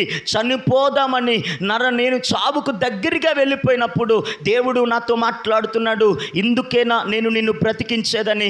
ఆ మాట నా చెవుని పడగానే, ఆ మాట దేవుడు నాకు పలకగానే వెంటనే నా జీవితం అంతా కూడా ఒక తెర మీద దేవుడు కళ్ళ కత్తుకున్నట్లు చూపిస్తున్నాడండి. ఎప్పుడు చనిపోవలసిన వాడిని ఎందుకు బ్రతికించాడో, ఏ స్థితిలో ఉన్నవాడిని ఏ స్థితిలోనికి తీసుకొని వచ్చాడో, ఇదంతా ఒక తెర మీద దేవుడు ప్లే చేస్తూ నా జీవితం కళ్ళ కత్తుకున్నట్లు చూపిస్తున్నాడు. కళ్ళు మూసుకునే ఉన్నాను, అదంతా దేవుడు నా కళ్ళ ముందు చూపిస్తే ఏడుస్తూ ఉంటున్నాను. దుఃఖం వస్తూ ఉంటుంది, చెమటలు పట్టే, బాడీ అంతా షేక్ అయిపోతూ ఉంటుంది. నాకేదో తెలియనటువంటి ఒక భయం నన్ను ఆవరించింది. పిల్లరా వినండి జాగ్రత్తగా. ఇంక ఏడవటం, దుఃఖపడడం, బాడీ అంతా కూడా కాళ్ళు చేతులు వణగటం తప్ప మరేమీ తెలియని పరిస్థితుల్లో ఆ జీవితం అంతా దేవుడు కళ్ళ కత్తుకున్నట్లు చూపిస్తూ చాలా సమయం అయిపోయిన తర్వాత చాలా సేపటికి నా అంతటి నేను ప్రభుతో ఒక మాట చెప్పాను, అయ్యా నేను తీసుకున్న ఈ నిర్ణయాన్ని బట్టి నన్ను క్షమించండి ప్రభువా, ఈ తప్పుడు నిర్ణయాన్ని బట్టి నన్ను క్షమించండి అని ఆ రాత్రి దేవుడితో మాట్లాడుతూ చెప్పాను. ఇక మీదటి నుంచి ఇంకెప్పుడు ఎలాంటి తప్పుడు నిర్ణయాలు తీసుకున్నావు, కష్టమైన, బాధైనా, ఇబ్బంది అయినా, లేమైనా, అవమానమైన, ఆకలైనా ఏదైనా మీ కొరకు నేను నిలబడతాను ప్రభువా. ఇంకెప్పుడు ఎలాంటి మరణం అనేటువంటిది నేను తీసుకున్నాను, ఇలాంటి తప్పుడు నిర్ణయాలు అంటూ తీసుకునయ్యా మీ కొరకు బ్రతుకుతానని ఆ రాత్రి దేవుడికి మాట ఇచ్చి ఆ ఉన్న పాటునే నా చేతిలో ఉండేటువంటి ట్యాబ్లెట్స్ వదిలిపెట్టి ఇంటికి వచ్చి పడుకున్నానండి. ఏ రాత్రి ఇంటి నుంచి బయటకు వచ్చానో, ఏ రాత్రి ఇంటి లోపలికి వెళ్ళిపోయి మరలా పడుకున్నానో, కొన్ని నెలల తర్వాత ఇంటిలో పరిస్థితులు సర్దుమైనంత వరకు కూడా నా ఇంటిలో వారికి తెలియదండి. ఎందుకు ఈ మాట చెప్తున్నానో తెలుసా, చాలామంది మరణం అనేటువంటిది ఈ రీతిగానే ఎంచుకుంటూ వస్తుంటున్నారు. కష్టాలు ఎక్కువయ్యాయని, కష్టాల నుంచి గట్టెక్కలేక మరణాన్నే చూసుకుంటున్నారు. భార్యను బట్టి భర్త, భర్తను బట్టి భార్య, వారి ఇరువుల్లో వచ్చినటువంటి అసమాధానంతో ఉండినటువంటి జీవితాలు బట్టి, గొడవలను బట్టి, ఇదిగో పిల్లలతో వ్యాధిని చెందలేకపోతున్నామని, పిల్లలను బట్టి, అప్పులను బట్టి, అనారోగ్యాన్ని బట్టి ఇంకా బ్రతుకుటం కంటే చావటమే మంచిదని చాలామంది మరణమే పరిష్కారం అనుకుంటున్నారు. కానీ ఈ రాత్రి నేను ప్రకటిస్తుంటున్నాను, మరణం ఒక్కటే మన సమస్యలకు పరిష్కారం కాదు, మరణం ఒక్కటే మన సమస్యలకు పరిష్కారం కాదు. మరి మరణములో నుండి జీవములోనికి నడిపించే యేసయ్య ఒక్కటే మనకు కలిగిన సమస్యలన్నిటికీ పరిష్కారము కలిగిన దేవుడాయన. హల్లెలూయా.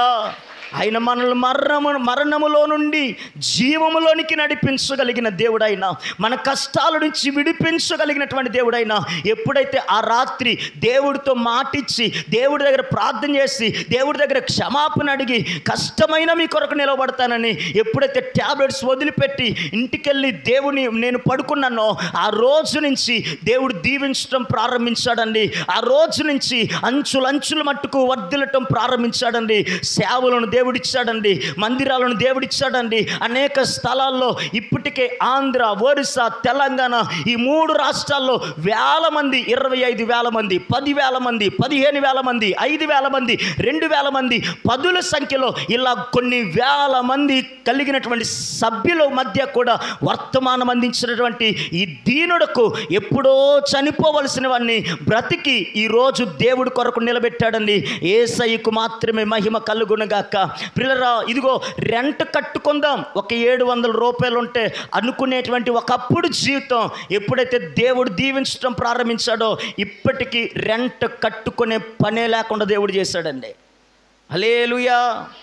ఒకప్పుడు రెంట్ కట్టుకునే జీవితం, నెల వస్తే ఎంత ఖర్చు పెట్టుకొని దాచుకొని రెంట్ కట్టుకోవాలి. కానీ ఈరోజు దేవుడు దీవించగా రెంట్ కట్టుకునే పనే లేకుండా చేసి ఒక సొంత గృహాన్ని దేవుడు అనుగ్రహించాడండి. దేవునికి మహిమ కలుగునుగాక. ఇదిగో 100 రూపాయలు ఉంటే కరెంటు బిల్లు కట్టుకుందాం అనుకునేటువంటి పరిస్థితుల్లో ఒకప్పుడు ఉంటే దేవుడు దీవించగా పిల్లల నర్సీపట్నంలో లక్షలు వేలు ఖర్చు పెట్టి చార్లెస్ పి జాకబ్ గారిని కానీ, జపనీ శాస్త్రి గారిని కానీ, ఇలాగ చాలామంది చెప్పుకుంటే ఇసుకబెల్లి సుధాకర్ గారిని కానీ, నిస్సి అభినేశ్వర్ గారిని కానీ, రవికుమార్ గారిని కానీ, షేక్ మక్బుల్ గారిని కానీ, శివశంకర్ లాజరస్ గారిని కానీ, గ్రేస్ విక్టర్ గారిని కానీ, ఇలా ఎంతోమందిని పిలిచి మహాసభలు ఏర్పాటు చేయడానికి ఒక 100 రూపాయలు కూడా లేనటువంటి ఒకప్పుడు జీవితం లక్షల ఖర్చు పెట్టి సభలు ఏర్పాటు చేసినటువంటి కృప ఈ దీనుడికి దేవుడు అనుగ్రహించాడండి. యేసయ్యకు మాత్రమే మహిమ కలుగునుగాక. ఇదిగో 100,000 రూపాయలు ఉంటే రైస్ బ్యాగ్ తెచ్చుకుందాం అనుకునేటువంటి జీవితం ఒకప్పుడు. కానీ దేవుడు దీవించగా కరోనా ఫస్ట్ వేవ్, సెకండ్ వేవ్లో కొన్ని వందల మందికి ఈ చేతుల ద్వారా నిత్యావసర సరుకులు పంపిణీ, కూరగాయలు పంపిణీ, అంతే అలాగే రైస్ బ్యాగులు పంపిణీ కొన్ని వందల మందికి ఈ చేతి ద్వారా చేయటానికి ఈ దీనుడుకు దేవుడు సహాయం చేశాడండి. ఇది నా గొప్ప కొరకు చెప్పలేదు, నన్ను ఈ స్థానములో నిలవబెట్టిన నా యేసయ్య ఒక్కడే గొప్పోడని చెప్పగలుగుతున్నాను. మనుషులు ఎవరు నన్ను నిలవబెట్టలేదు, మనుషులు ఎవరు నాకు సహాయపడలేదు. కుటుంబము కానీ, మనుషులు కానీ, అధికారులు కానీ, స్నేహితులు కానీ, నా బలుబంధం కానీ, కుటుంబ బలం కానీ ఎవరు నాకు సహాయపడలేదు. మరి ఎవరయ్యా ఈరోజు ఈ స్థాయిలో నిలవబెట్టిందనంటే మనుషుడు కాదు. నేను ఏ దేవుని గురించి అయితే ప్రకటిస్తున్నానో ఆ దేవుడే నన్ను ఈ స్థాయిలో నిలబెట్టాడు. ఆ దేవుని పేరు యేసుక్రీస్తు ప్రభువు. స్తోత్రం కలుగునుగాక. ఒకప్పుడు ఏమీ లేనటువంటి జీవితం ఈరోజు అన్ని దేవుడు అనుగ్రహించాడు. ఒకప్పుడు కుటుంబం లేనటువంటి జీవితం ఈరోజు ఎక్కడికి వెళ్ళినా కుటుంబాలను దేవుడు అనుగ్రహించాడు. దేవునికి స్తోత్రం కలుగునుగాక. ఇంకా దేవుడు ఎంతగా దీవించాడనంటే పిల్లరా, మా లోకల్ ఛానల్లో సుమారు 11 మండలాలు ఒక ఛానల్ వచ్చేది, గాస్పెల్ ఛానల్ అని. పిల్లరా, go and preach and gospel channel అని, ఆ గో అండ్ ప్రీచ్లో గాస్పెల్ ఛానల్లో కూడా దేవుని వాక్యాన్ని పలు గ్రామాలకు వెళ్ళేటట్టుగా గాస్పెల్ ఛానల్లో గో అండ్ ప్రీచ్లో కూడా వాక్యం అందించినటువంటి కృప ఈ దీనుడికి అనుగ్రహించాడండి. స్తోత్రం కలుగునుగాక. ఎందుకు ఈ మాట చెప్తున్నానో తెలుసా? మన జీవితాలు మనుషులు నమ్ముకున్నంత వరకు ఒక చోట ఉంటే యేసయ్యను నమ్ముకున్నప్పుడే స్థితి మార్చగలిగిన వాడు ఆయన. హల్లెలూయా. మనుషులు ఎవరు మనల్ని నిలబెట్టలేరు, దేవుడు ఒక్కడే మనల్ని నిలబెట్టగలడు. అందుకే ఈ పూట ఇంకొక మాట చెప్పగలుగుతున్నాను. నేను ఎక్కడికి వెళ్ళినా ఒక మాట చెప్తానండి. ఏంటనంటే మా బ్రతుకులు దేవుడు పెట్టిన భిక్ష అని చెప్తాను. దేవునికి స్తోత్రం కలుగునుగాక. మా బ్రతుకులు దేవుడు పెట్టిన భిక్ష. ఏంటయ్యా మీ బ్రతుకులు దేవుడు పెట్టిన భిక్ష అంటే, ఇదిగో నేను చనిపోవలసిన నా జీవితాన్ని దేవుడు బ్రతికించాడు. దేవుడు నాకు భిక్షగా పెట్టాడు నా జీవితాన్ని. బ్రతకమని భిక్షగా పెట్టాడు. అందుకే నేను బ్రతుకు కాలం అంతా యేసయ్య కొరకు బ్రతకాలని తీర్మానం చేసుకున్నాను. దేవునికి స్తోత్రం కలుగునుగాక. ఇదిగో నా భార్యకు తలలో పాండువ జబ్బు ముదిరిపోయి చనిపోతుంది అని నర్సీపట్నం డాక్టర్లు పంపించేస్తే ఇప్పటికి నేటికి సజీవంగా నిలవబెట్టింది ఎవరనంటే యేసుక్రీస్తు ప్రభు ఒక్కరేనండి. స్తోత్రం కలుగునుగాక. ఆమె చనిపోతుందని పంపించేసినటువంటి పేషెంట్ని దేవుడు కృప చూపించి ఆరోగ్యం ఇచ్చి నేటికి సజీవంగా నిలబెట్టాడండి. మాకిద్దరు బిడ్డలను దేవుడు అనుగ్రహించాడు. Enosh Paul 4th class చదువుతుంటున్నాడు. Enosh Paul నా కుమారుడికి పిల్లరా కిడ్నీలు ఫెయిల్ అయిపోయి చనిపోతాడని నర్సీపట్నంలో ఫేమస్ డాక్టర్ పంపించాడు. లక్ష్మీకాంతి గారని, రాజశేఖర్ రెడ్డి హాస్పిటల్ అన్నమాట. నర్సీపట్నంలో పెద్ద హాస్పిటల్, పిల్లల హాస్పిటల్ అదే ఉంది. ఆయన అన్ని టెస్టులన్నీ కూడా చేసి చనిపోతాడమ్మా, ఇంకా మా వల్ల మేమైతే చేయలేం, మీ దగ్గర ఇన్ని లక్షలంటూ తీసుకొని చేస్తామని కూర్చొని పెట్టవచ్చు, కానీ మేము మరలా ప్రాణంగా ఇవ్వకపోతే మరలా మీరే ఇబ్బంది పడతారు అనుకొని పిల్లరా పాస్టమ్ గారికి చెప్తూ ఉంటున్నారు. నేను అదే సమయంలో పిల్లరా గుంటూరు దగ్గర విజయవాడ దగ్గర గంగూరు అనేటువంటి ప్రాంతంలో సభలో ఒకలో దేవుని వాక్యం ప్రకటించడానికి వచ్చి నేను తిరుగు ప్రయాణంలో ఉన్నాను. నాకు ఫోన్ వచ్చింది, వీడియో కాల్లో బాబుని చూపిస్తున్నారు. బాబు చాలా లావైపోయాడు, చాలా మనిషి అంతా కూడా చాలా ఉబ్బిపోయాడు, వాడి కళ్ళు కూడా కనిపించలేనంతగా ముఖమంతా పొంగిపోయింది. అందరూ ఆ డాక్టర్లు అన్నారట ఇంక చనిపోతాడు, ఇంటికి తీసుకెళ్ళిపోండి అని చెప్తున్నారు. ఏంటనంటే కిడ్నీలు ఫెయిల్ అయిపోయాయి, యూరిన్ ద్వారా బ్లడ్ పోతూ ఉంటుంది, హై బీపీ, ఊపిరితిత్తుల సమస్య, ఇన్ని ప్రాబ్లమ్స్ ఉన్నాయి, చనిపోతాడని ఇంటికి తీసుకెళ్ళిపోమంటున్నారంటే వెంటనే రిపోర్ట్స్ అన్నీ పంపమని చెప్పాను. వెంటనే రిపోర్ట్స్ పంపిస్తే నాకు తెలిసినటువంటి కొంతమంది పరిచయస్తులు, కొంతమంది మంచి ఆత్మీయులు కలిగినటువంటి కొంతమంది డాక్టర్లు ఉన్నారు నాకు పరిచయస్తులు.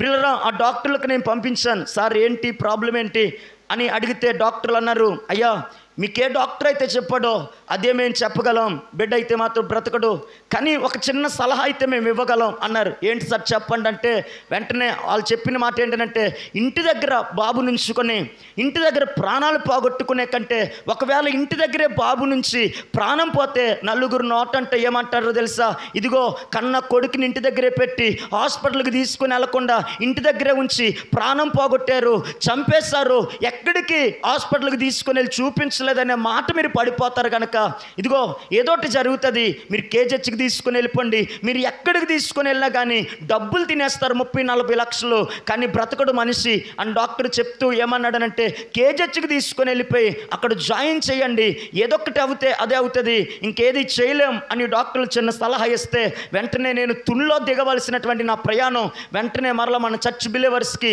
ఫోన్ చేసి యవనస్తులకి, బాబు ఏనోషన్ నేరుగా వైజాగ్ తీసుకుని వచ్చండి, నేను వైజాగ్ వచ్చేస్తానని నేరుగా నేను వైజాగ్ వెళ్ళిపోయాను. కేజెచ్కి తీసుకుని వచ్చేసారు, అన్ని రిపోర్ట్స్ ఇచ్చాం.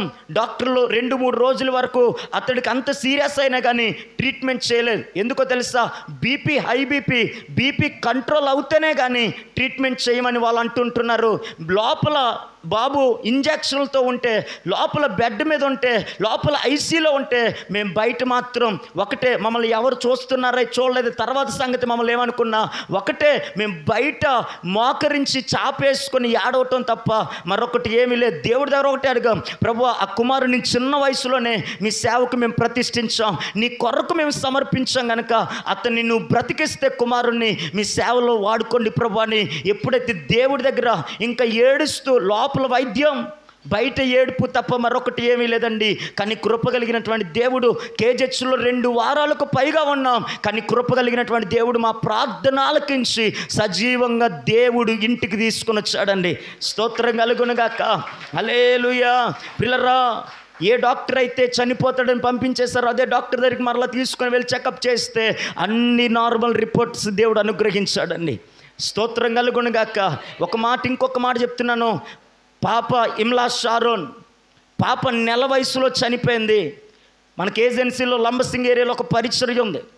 ఆ పరిచర్య కొరకు వైజాగ్ నుంచి ఒక టీముని సౌండ్ లైటింగ్ అంతా కూడా తీసుకొని వెళ్తూ ఉంటున్న ఒక వ్యాన్లో వైజాగ్ నుంచి టీం వస్తూ ఉంటుంది. పిల్లరా, ఆ టీంలో అలా వ్యాన్లో ముందుకు వెళ్తూ ఉంటే నేను పాస్టర్ గారి పాపని మేము నర్సీపట్నం నుంచి బండి మీద వెళ్తున్నాం. కొర్రబేల్ జంక్షన్ అంటాం, అంటే లంబసింగ్ సెంటర్కి వెళ్ళిన తర్వాత ఆ టీం అంతటికి కూడా టిఫిన్ ఇప్పించాం. టిఫిన్ తినమని చెప్పి వాళ్ళు టిఫిన్ అయిపోయిన తర్వాత, సార్ మీరు వెళ్ళండి మేము బిల్లు కట్టొస్తామని చెప్పి నేను పాస్టర్ గారితో చెప్పాను, అమ్మ పాపని మీ అమ్మగారికి ఇచ్చే లోపల కూర్చున్నారు కదా ఎదర్ సీట్లో, ఎండ తగిలేస్తుంది, అది మే నెల అనమాట, ఎండ తగిలేస్తుంది కదా, పాపను లోపలికి ఇచ్చాయంటే వెంటనే పాపను ఏం చేసిందంటే వాళ్ళ అమ్మగారికి ఎదర్ సీట్లోకి ఇచ్చింది. వాళ్ళని ముందుకు మూవ్ అయిపోమని చెప్పాం. వాళ్ళని ముందుకు మూవ్ అయ్యమని చెప్తే పిల్లలు వాళ్ళు ముందుకు వారు బయలుదేరిపోయారు. మేము ఇక్కడ బిల్లు కట్టి మేము మరల ముందు కొనసాగగా మా కళ్ళ ముందు భయంకరమైనటువంటి ఒక దృశ్యం, ఒక సంఘటన, ఒక ప్రమాదం కనబడుతూ ఉంటుంది. వ్యాన్ బాల్తో పడిపోయి ప్రమాదానికి గురైపోయిందండి. సౌండ్ లైటింగ్ ఒక పక్కన పడిపోయింది. కొంతమంది బిడ్డలు అందులో ఉండినటువంటి కొంతమంది బిడ్డలు తలెట్టుకొని కాళ్ళెట్టుకొని బాధపడుతుంటున్నారు. పిల్లరా, కొంతమందిని అయితే బాగా తలలో గాయమైనటువంటి వాళ్ళని వైజాగ్ పంపించాం. చేతుల దగ్గర కాళ్ళ దగ్గర ఏదైనా దెబ్బలు తగిలితే నర్సీపట్నం హాస్పిటల్కి పంపించాం. ఏదైనా చిన్న గాయమైతే అక్కడే లంబసింగ్ హాస్పిటల్లోనే పక్కనే హాస్పిటల్కి పంపించి వాళ్ళకి వైద్యం చేయించాం. కానీ ప్రమాదం జరిగింది ఏంటంటే అందులో నెల పాప చనిపోయిందన్నమాట. పాప చనిపోయింది. అందరూ చూస్తూ పాప చనిపోయింది కదా అయ్యయ్యో అంటున్నారు అందరూ కూడా. కానీ నేను పాస్టర్ గారు, లేదు సార్ కొంచెం అందరూ దూరం జరగండి, అవన్నీ కూడా సర్దండి, అవన్నీ కూడా తీసి వ్యాన్ని కొంచెం పక్కకు తీయండి అని అందరితో చెప్తూ ఉంటున్నాం. పాపను తీసుకొని కొంచెం దూరంగా వెళ్ళిపోయి ఒక చెట్టు ఉంటుంది పిల్లరా, కాఫీ చెట్టు ఉంది. ఆ కాఫీ చెట్టు దగ్గరికి వెళ్ళిపోయి నేను పాస్టర్ గారు ఏడుస్తూ ప్రార్థన చేస్తున్నాం. ఒకటే దేవుని దగ్గర అడిగాం, ప్రభువా పాపే కావాలనుకుంటే ఇంటికి వెళ్ళిపోయిన తర్వాత పాప ప్రాణాన్ని తీసుకోండి, ఇదిగో నీ పని నిమిత్తం మేము వచ్చాం, ఇక్కడ మా పాప ప్రాణమే కాదు ఎవరి ప్రాణానికి కూడా హాని రాకూడదయ్యా, ఇదిగో ఎవరి ప్రాణానికి హాని వచ్చినా, ఇదిగో యేసుబాబు సభలు చేయడానికి కొన్ని వచ్చారు, యేసుబాబు పరిచర్య చేయడానికి కొన్ని వచ్చారు, చివరికి ప్రాణాలు పోగొట్టుకున్నారు, యేసుబాబు ఏం కాపాడారంట అనే మాట మేము ఎవరి దగ్గర పడకూడదని దేవుడి దగ్గర ఏడుస్తూ ఉన్నామండి. దేవుడితో ఒకటే అన్నాం, ప్రభువా పాప ప్రాణమే కావాలనుకుంటే ఇంటికి వెళ్ళిన తర్వాత పాప ప్రాణం తీసుకోండి, కానీ ఇప్పుడైతే మమ్మల్ని సిగ్గుపరచొద్దయ్యా అని దేవుడి దగ్గర ఏడుస్తూ ఉంటే 2 గంటల తర్వాత ఏడుస్తూనే ఉన్నాం. కృపగలిగినటువంటి దేవుడు 2 గంటల తర్వాత పాపలోనికి తన ప్రాణాన్ని దేవుడు పంపించాడండి. దేవునికి మహిమ కలుగునుగాక. అందుకే ఎక్కడికి వెళ్ళినా ఒక మాట చెప్తాను, మా బ్రతుకులు దేవుడు పెట్టిన భిక్ష అంటాను. ఎందుకో తెలుసా, మమ్మల్ని బ్రతికించేది దేవుడు కనుక ఆయన కొరకు మరణము వరకు బ్రతకాలని ఒక తీర్మానంతో ముందుకు కొనసాగుతున్నాం. ఈ మాటలు వింటున్న సంగమా, మీ జీవితాల్లో కూడా ఎన్ని ప్రమాదాల నుంచి దేవుడు విడిపించలేదు మిమ్మల్ని, ఎన్ని కష్టాల నుంచి దేవుడు మిమ్మల్ని విడిపించలేదు, ఎన్ని ప్రమాదకరమైనటువంటి పరిస్థితుల నుంచి దేవుడు నిన్ను బ్రతికించి బయటకు తీసుకొని రాలేదు. మరి నేను మీకు ఒక ప్రశ్న వేయినా, బ్రతుకునిచ్చే దేవుడు కొరకే నేను ఏదో ఒక రీతిగా పని చేస్తే, మరి బ్రతుకులనిచ్చినటువంటి మీరు దేవుడి కొరకే ఏం చేయగలుగుతున్నారు? దేవునికి స్తోత్రం కలుగునుగాక. మనల్ని బ్రతికించే దేవుడి కొరకు ఏదో ఒకటి చేయాలిగా. మనల్ని బ్రతికించినటువంటి దేవుడి కొరకు ఏదో ఒకటి మనం నిలవబడి ఆయన సేవలో సహకరించాలిగా. బ్రతుకునిచ్చాడు కదా, మన ఇష్టం వచ్చినట్టు బ్రతుకుతామంటే ఒకరోజు బ్రతుకునిచ్చిన దేవుడే లెక్క అడుగుతాడు. జాగ్రత్త. బ్రతకమని జీవితం ఇచ్చినటువంటి దేవుడు ఒకరోజు లెక్క అడుగుతాడు. నేను నా కొరకు బ్రతకమని చెప్పి నిన్ను బ్రతికేస్తే నీ కొరకు బ్రతుకుతూ వచ్చావు అని దేవుడు ఒకరోజు లెక్క అడిగితే మీరేం సమాధానం చెప్పగలరు? అందుకనే ఈ పూట 2024వ సంవత్సరం అంతా ఎలాగో గడిపేశాం, కానీ 2025వ సంవత్సరమైన కృతజ్ఞత కలిగి బ్రతుకునిచ్చిన దేవుని కొరకు బ్రతకటానికి ఒక తీర్మానం చేసుకోవాలి. దేవునికి స్తోత్రం కలుగునుగాక. గట్టిగా స్తోత్రం చెప్పండి. హల్లెలూయా. అలాంటి పరిస్థితుల్లో నుంచి పిల్లరా, ఎవ్వరికి నోవాహు అంటే తెలియని పరిస్థితులు, ఏ ఊరిలోనైతే వీడి పేదోడు, మా ఊరిలో కూడా నన్ను ఒక ఇంటికి కూడా రానిచ్చేవారు కాదండి. ఎందుకంటే మా పేదరికాన్ని చూసి ఎవరు కూడా తల్లిదండ్రులు నాతో స్నేహం చేయించేవారు కాదు. కారణం ఏంటంటే నా బట్ట తీరును చూసి. అలాంటి స్థితిలోని మా ఊరిలోనే కరోనా ఫస్ట్ వేవ్ సెకండ్ వేవ్లో కూడా రైస్ బ్యాగులు పంపిణీ చేశానండి. దేవునికి స్తోత్రం కలుగునుగా. ఎక్కడైతే అవమానపరచబడి, ఎక్కడైతే చులకనగా చూడబడి, ఎక్కడైతే వీడు దరిద్రుడు, వీడి పేదోడు, వీడితో స్నేహం చేయొద్దు, వీడు మన ఇంట్లో ఉంటే ఏదో అంటూ రానితానో అన్నుగా చూసారో అదే ఊరిలో ఘనతను ప్రభు ఇచ్చాడండి. స్తోత్రం కలుగునుగాక.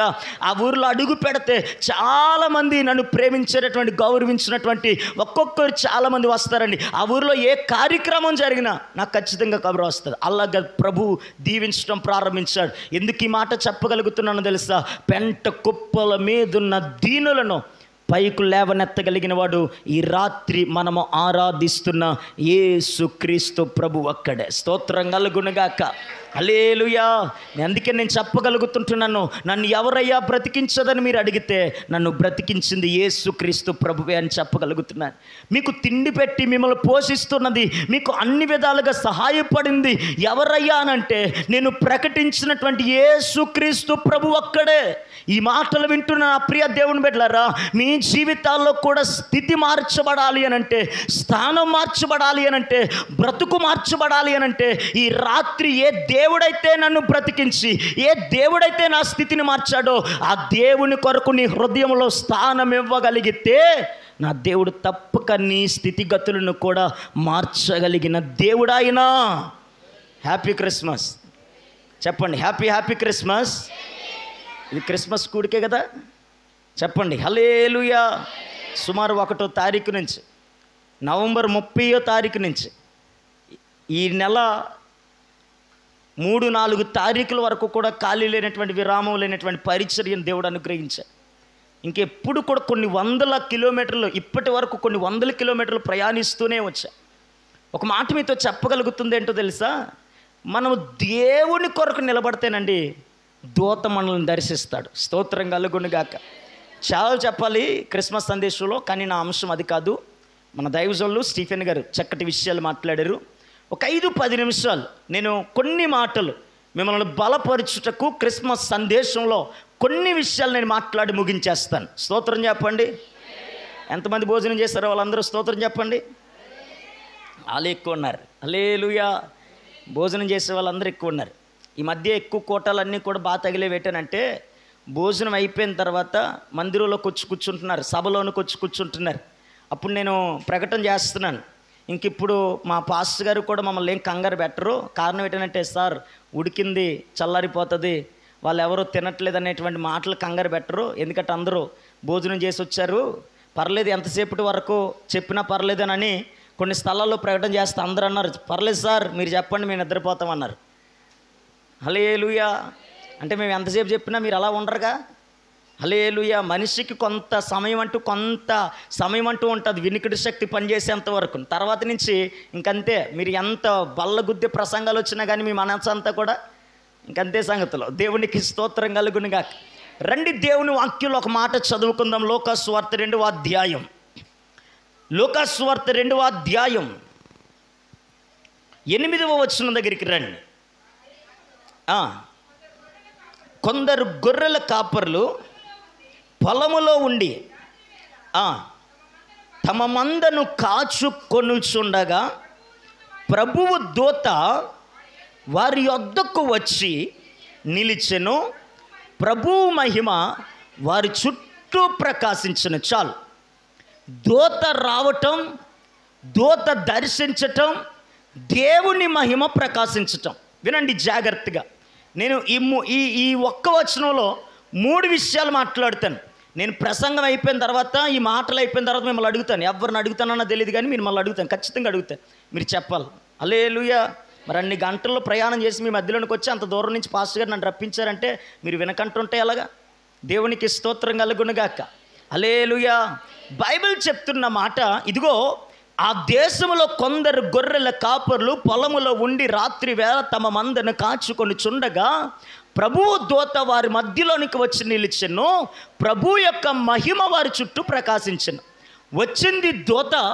మహిమ ఎవరిది అనంటే దేవునిది. వినండి. వచ్చింది దూత, ప్రకాశించింది ఎవరి మహిమ అంటే దేవుడి మహిమ.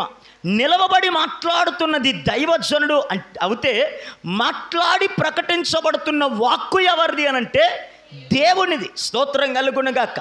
ఈ క్రిస్మస్లో దూత మనలను దర్శించాలి. దూత మనలను దర్శించి దేవుని మహిమ మన చుట్టూ ప్రకాశించబడాలి అనంటే 3 అనుభవాలు చాలా ప్రాముఖ్యమైనటువంటివి. ఏంటి ఆ 3 అనుభవాలు? గొర్రెల కాపర్లు ఎక్కడున్నారో తెలుసా? తమ పొలములో ఉన్నారు వాళ్ళు. పొలము దేనికి సాదృశ్యం అంటే ఆధ్యాత్మికంగా సంగమా దూత మనలను దర్శించి ఈ క్రిస్మస్ దినాల్లో దేవుని మహిమ మన చుట్టూ ప్రకాశించాలి అని అంటే మొట్టమొదటి అనుభవం పొలములో నిలిచే అనుభవం ఉండాలి. పొలములో నిలిచే అనుభవం ఏంటని సార్ అని మీరు అడగొచ్చేమో. పొలము దేనికి సాదృశ్యం అని అంటే సంఘానికి సాదృశ్యం. సంఘానికి సాదృశ్యం. ఎవరైతే సంఘములో నిలిచి ఉంటారో వారి మధ్యలోనికి దూత వచ్చి దర్శిస్తారు. దేవునికి స్తోత్రం కలుగునుగాక.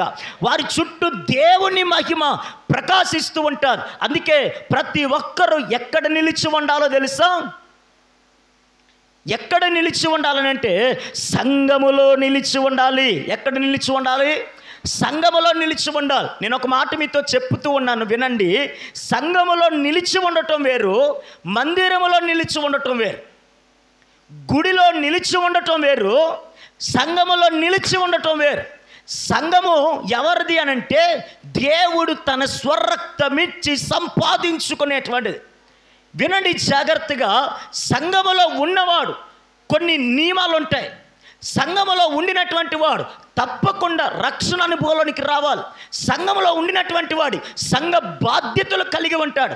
సంఘములో ఉండినటువంటి వాడు ఇదిగో దేవుని వాక్యం ఏది చెబుతూ ఉందో అది ఖచ్చితంగా అనుసరించేటటువంటి వ్యక్తిగా ఉండాలి. కానీ గుడిలో నిలవబడగలిగిన వాడు ఈరోజు వస్తాడు, రేపటి దినాన్ని తనకు నచ్చినటువంటి గుడి దగ్గరికి వెళ్ళిపోతాడు. ఈరోజు వస్తారు మందిరానికి, రేపటి దినాన్ని తన నచ్చినటువంటి మందిరానికి వెళ్తారు. మనం మందిరంలో నిలిచి ఉండటం కాదు. ఎక్కడ నిలిచి ఉండాలి? సంఘములో నిలిచి ఉండాలి. సంఘములో నిలిచి ఉండడం అంటే రక్షణ అనుభవంలోనికి రావాలి. సంఘములో నిలిచి ఉండడం అంటే బల్లకు సమీపంగా రావాలి. సంఘములో నిలిచి ఉండడం అంటే పరిచర్యలో నీ వంతుగా సహకారాన్ని అందించాలి. సంఘములో నిలిచి ఉండడం అంటే బైబిల్ ఏదైతే నీకు సెలవిస్తూ ఉంటుందో అవన్నీ ఏం చేయాలో తెలుసా? వాక్యానికి ఖచ్చితంగా నీవు లోబడాలి. స్తోత్రం కలుగునుగాక. మందిరములో నిలిచి ఉండటం కాదు, సంఘములో నిలిచి ఉండాలి. ఈ మాటలు వింటున్నటువంటి బిడ్డలారా, మీకు మీరుగా ఒక ప్రశ్న వేసుకోండి. నేను సంఘములో నిలిచి ఉన్నానా? సంఘపు వెలుపల అనగా మందిరములోనే నిలిచి ఉండిపోయానా? రక్షణ పొందుకున్నవారు సంఘములోనికి రాబడ్డారు. రక్షణను ఇంకను పొందుకోలేని వారు సంఘపు వెలుపల అంటే గుడిలోనే, మందిరానికే వారు పరిమితమైపోయారు. ఈరోజు నా ప్రియ దేవుని బిడ్డలారా, 2024వ సంవత్సరంలో నీవింకా సంఘములోనికి చేర్చబడకుండా, ఒక దైవజనుడి యొక్క ఉపదేశ క్రమములోనికి రాకుండా, ఇంకా ఒకవేళ గుడికే పరిమితం అయిపోయావేమో, ఈ రాత్రి ప్రభు నిన్ను దర్శిస్తున్నాడు. ఆలస్యము చేయక రక్షింపబడి సంఘములోనికి చేర్చబడు. దూత వచ్చి నిన్ను దర్శిస్తుంది. దేవుని మహిమ నీ చుట్టూ ప్రకాశిస్తా. దేవునికి స్తోత్రం కలుగునుగాక. దేవుని యొక్క దూత క్రిస్మస్ వేళలో మనల్ని దర్శించాలి. దేవుని మహిమ మన చుట్టూ ప్రకాశించాలంటే మొట్టమొదటి అనుభవం ఏంటి? సంఘములో నిలిచి ఉండటం. రెండవ అనుభవం ఏంటంటే ఇదిగో రాత్రి వేళ అని ఉంది. రాత్రి వేళ ఏం చేస్తారు వాళ్ళంటే మెలకువ కలిగి ఉన్నారు. మధ్యరాత్రిలో ఏం చేస్తారు? నిద్రపోకుండా ఉండేటువంటి వారిని ఏమంటాం మనం? మెలకువ కలిగి ఉన్నారు అంటాను. హల్లెలూయా. అంటే ప్రతి ఒక్కరిని దూత దర్శించి దేవుని మహిమ వారి చుట్టూ ప్రకాశించాలి అని అంటే రెండవ అనుభవం ఏంటో తెలుసా? మెలకువ కలిగిన అనుభవం కలిగిన వారై ఉండాలి. మెలకువ కలిగి బ్రతకటం, మెలకువ కలిగి భక్తి చేయటం, మెలకువ కలిగి ప్రార్థన చేయటం ప్రతి ఒక్కరూ కలిగి ఉండాలి. యేసయ్య గెత్సమనే తోటకు తీసుకొని వెళ్ళినప్పుడు అక్కడ యేసయ్య అన్నారు, వారిని ఒక చోట పెట్టి మీరు ప్రార్థన చేయండి, నేను మరలా వస్తానని. తండ్రితో మాట్లాడి 1 గంట తర్వాత వచ్చారు. వారు ఏం చేస్తున్నారు? నిద్రపోతున్నారు. యేసయ్య అన్నాడు, ఏంటి మీరు ప్రార్థన చేయకుండా నిద్రపోతున్నారని. అప్పుడు అలా అన్నారు, కళ్ళు నిలుపుకొని, లేదు ప్రభు ప్రార్థన చేస్తామని. వెంటనే యేసు ప్రభు ఉన్నంత వరకు స్తోత్రం స్తోత్రం స్తోత్రం అని చెప్పారు. యేసు ప్రభు మరలా తండ్రితో మాట్లాడడానికని వెళ్ళొచ్చేసరికి మరలా వాళ్ళు ఏం చేస్తున్నారంటే మరలా నిద్రపోతున్నారు. అప్పుడు యేసయ్య అన్నాడు, 1 గంట మీరు మెలకువగా ఉండలేరా అన్నాడు. లేదు ప్రభు, ఐఎమ్ వెరీ సారీ, ఇంకా అసలు నిద్రపోతేనా అన్నట్టుగా మాట్లాడి యేసు ప్రభు ఉన్నంత వరకు స్తోత్రం స్తోత్రం ఎంత పడిపోయినటువంటి ప్రార్థనలు చేస్తారు. అక్కడ మనం కూడా పాస్టర్ గారు ఉన్నంత వరకు ఎంత భక్తి ఉంటుందో. హల్లెలూయా. పాస్టర్ గారు చూస్తే అప్పటి వరకు చీపు పెట్టుకోలేని వాళ్ళు పాస్టర్ గారు చూస్తే తెగజు ఊడ్చేస్తారు. అప్పటి వరకు ప్రార్థన చేయలేని పాస్టర్ గారు చూస్తే ఇంక ఈవిడ అంత ప్రార్థనా పర్రాలు ఇంకెవరు ఉండదు అన్నట్టుగా.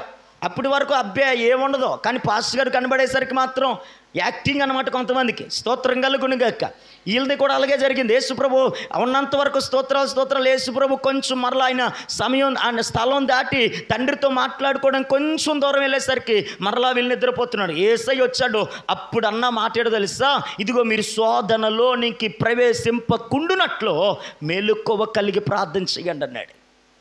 ఎందుకు మెలకువ కలిగినటువంటి అనుభవం అని అంటే నిన్ను శోధనలోనికి నడిపించదు. నీవు కలిగినటువంటి మెలకువ నిన్ను సమస్యల్లోనికి నడిపించదు. ఏంటో తెలుసా? నీవు కలిగినటువంటి మెలకువ. ఇదిగో మధ్యరాత్రి వేళ పౌలు శీలలు ప్రార్థించుచు కీర్తనలు పాడుచున్నారు. ఎప్పుడో మధ్యరాత్రి వేళ వారు మెలకువ కలిగి ప్రార్థించిన వారే ఉన్నారు. వారి మధ్యలో అద్భుతం జరిగింది. ఈ పూట నేను అంటాను, దూత దర్శించి దేవుని మహిమ మన చుట్టూ ప్రకాశించాలనంటే మొదటి అనుభవం ఏంటి చెప్పండి? పొలము అనగా సంఘములో నిలిచే అనుభవం ఉండాలి. రెండవదిగా మెలకువ కలిగిన వారమై ఉండాలి. మూడవదిగా ఏంటంటే ఇదిగో గొల్లలు అనగా గొర్రెల కాపర్లు మందను కాచుకొనిచున్నారని ఉంది.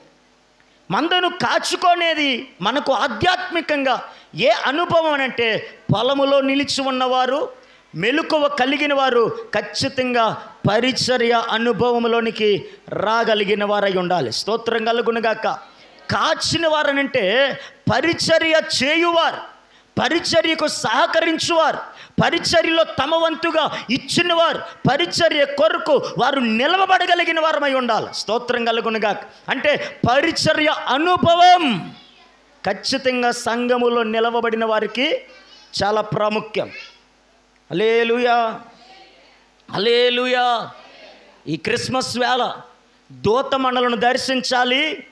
ఈ క్రిస్మస్ వేళ దూత దర్శించగా దేవుని మహిమ మన చుట్టూ ప్రకాశించాలి అని అంటే ఎన్ని అనుభవాలు ఉండాలి మనకి? 1, సంఘములో నిలిచే అనుభవం. 2, మెలకువ కలిగిన అనుభవం. 3, పరిచర్య అనుభవం. ఈ 3 మన జీవితాల్లో ఉన్నప్పుడు తప్పక దూత మనలను దర్శించటం, తప్పక దేవుని మహిమ మన మీద ప్రకాశించటం. దేవునికి స్తోత్రం కలుగునుగాక. ఎప్పుడైతే దూత మనల్ని దర్శించాడో, ఎప్పుడైతే దేవుని మహిమ మన చుట్టూ ప్రకాశించిందో, అప్పుడు గొల్లలు ఏం చేశారు చెప్పండి? లేచి బయలుదేరి యేసయ్యను దర్శించుకోవడానికి వెళ్ళారు. స్తోత్రం కలుగునుగాక. మొదట ఎవరు దర్శించాలి మనల్ని? దూత దర్శించాలి. ఆ తదుపరి లేచి ఎవరిని దర్శించుకోవడానికి వెళ్ళారు? యేసయ్యను దర్శించుకోవడానికి వెళ్ళారు. ఈ సంఘములో మన జీవితాలలో ఈ 3 అనుభవాలు ఉంటే, ఇక్కడ దూత దర్శించటం, ఇక్కడ దేవుని మహిమ అనుభవించటమే కాక, ఒకరోజు కండ్లు మూయగా యేసయ్యను దర్శించుకునే అనుభవంలోనికి ప్రభు మనలను నడిపిస్తాడు. స్తోత్రం కలుగునుగాక. అందుని బట్టి ఈ పూట నేనేమంటానో తెలుసా? నేను మీకు చెప్పాలి, క్రిస్మస్ అంటే క్రీస్తును ఆరాధించడని, యేసుప్రభు పాపుల కొరకు వచ్చాడు, యేసుప్రభు రక్షకుడు అని చెప్పొచ్చు. కానీ నేను మీకు చెప్పగలుగుతున్నది ఏంటంటే, మీరందరూ యేసును గురించి పూర్తిగా ఎరిగిన వారు. అందుకని ఈ పూట మీకు సంబంధించినటువంటి 3 మాటలు తెలియజేస్తున్నాను. దేవుని దూత మీ మధ్యలోనికి రావాలి. దేవుని మహిమ మీ ఇంటిలో, మీ చుట్టూ, మీ ఇళ్లలో దేవుని మహిమ కనబడాలి అంటే ఈ 3 అనుభవాలు ఖచ్చితంగా ఉండండి. తప్పక నా దేవుడు మిమ్మలను, మీ కుటుంబాలను ప్రభు దీవించి ఆశీర్వదిస్తాడు. అట్టి కృప క్రీస్తు మనందరికీ దయచేయునుగాక. ఆమేన్. అందరు లేచి నిలబడండి. చిన్న ప్రార్థన చేస్తాను. అందరు లేచి నిలబడదాం. అందరు లేచి నిలబడదాం. నిలబడిన ప్రతి వారు కళ్ళు మూసుకోండి.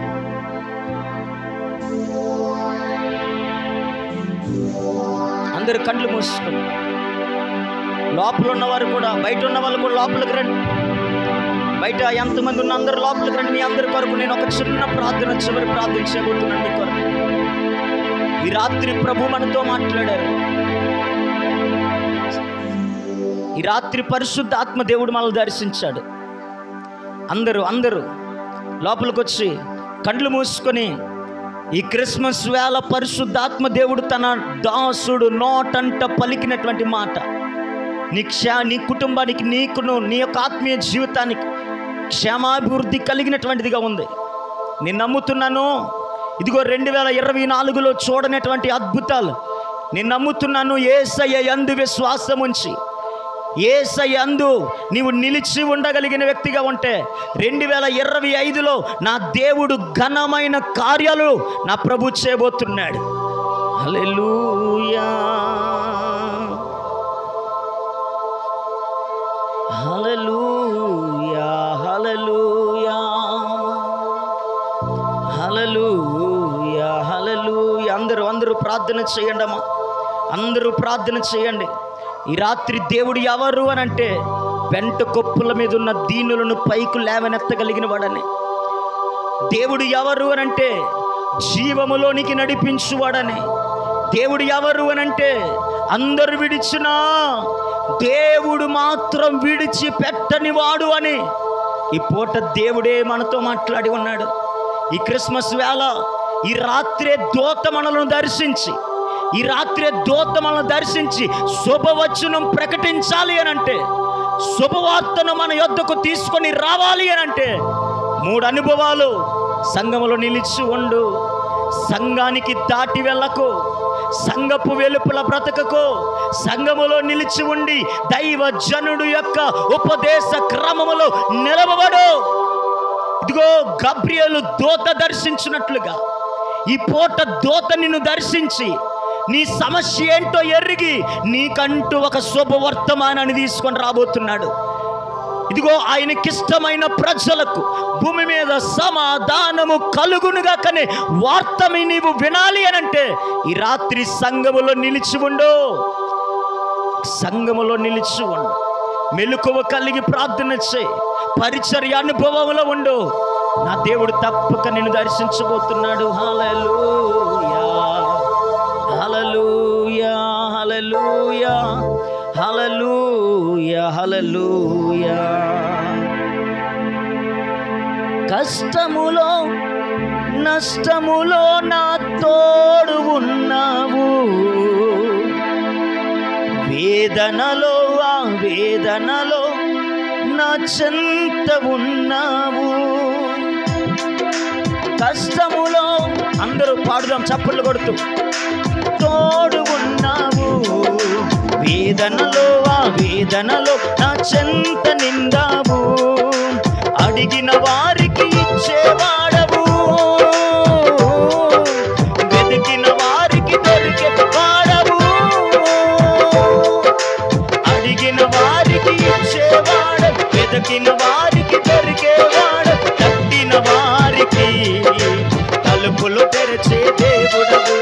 తట్టిన వారికి తలుపులు తెరిచే దేవుడవు. దేవా దేవా నీకే స్తోత్రం, దేవా దేవా నీకే స్తోత్రం. అందరూ తలబెత్తి పాడుదు. దేవా అందరూ అందరూ దేవా దేవా నీకే స్తోత్రం. నీవు నా తోడు ఉన్నావయ్యా, నాకు భయమేలా నా యేసయ్యా.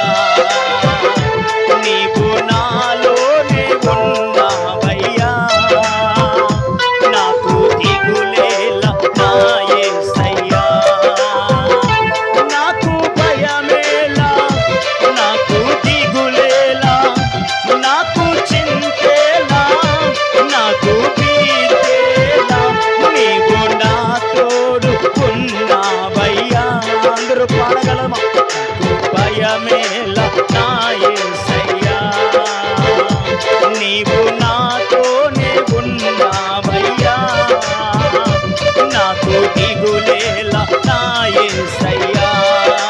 దేవా దేవా నీకే స్తోత్రం, దేవా దేవా నీకే స్తోత్రం. ఆ దేవా అందరూ అందరూ పాడు. దేవుని స్తోత్రగానము చేద్దాం. దేవునికి స్తోత్రగానము చేయండి అందరూ. దేవా దేవా నీకే స్తోత్రం, దేవా దేవా నీకే స్తోత్రం. కలిసి పాడండి. దేవా దేవా స్వరమెత్తి స్వరమెత్తి. ఓ ఆడే ఆడే. దేవా దేవా నీకే స్తోత్రం, దేవా. చప్పట్లు పడుతూ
చేతులు ప్రభు. నీవు నా తోడు ఉన్నావయ్యా, నాకు భయమేలా నా యేసయ్యా. నీవు నాలోనే ఉన్నావయ్యా, నాకు దిగులేలా నా యేసయ్యా. నాకు భయమేలా, నాకు దిగులేలా. రెండు చేతుల పైకెత్తి చెప్పండి. నాకు చింతేలా, నాకు భీతేలా, నీవు నా తోడు ఉన్నావయ్యా, నాకు భయమేలా నా యేసయ్యా. జీవము కలిగిన మా తండ్రి, నీ బిడ్డలందరి మీద మీ కృప దిగి రానివ్వండి. నీ కృప చేత నీ బిడ్డలు నింపబడుదురుగాక. వచ్చిన బిడ్డలందరూ నా చూడని యేసు నీ నామములో ఆశీర్వదించబడుదురుగాక. అత్యానందభరితులై నీ బిడ్డలు వెలుదురుగాక. సమాధానముతో నీ బిడ్డలు వెలుదురుగాక. దేవుని మహిమ పొందుకొని వెలుదురుగాక. యేసు నామములో క్రిస్మస్ వేళ దూత దర్శించే అనుభవములోనికి సంఘ బిడ్డలందరూ వచ్చుదురుగాక. ఎవరు ఏ సమస్యతో వచ్చిన, ఏ బాధతో వచ్చిన, ఏ వ్యాధులతో వచ్చిన, ఏ నిట్టూర్పుతో వచ్చిన, ఈ రాత్రే విడుదల కలుగునుగాక. ఇప్పుడే నీ మహిమ నీ బిడ్డల చుట్టూ ప్రకాశించబడునుగాక.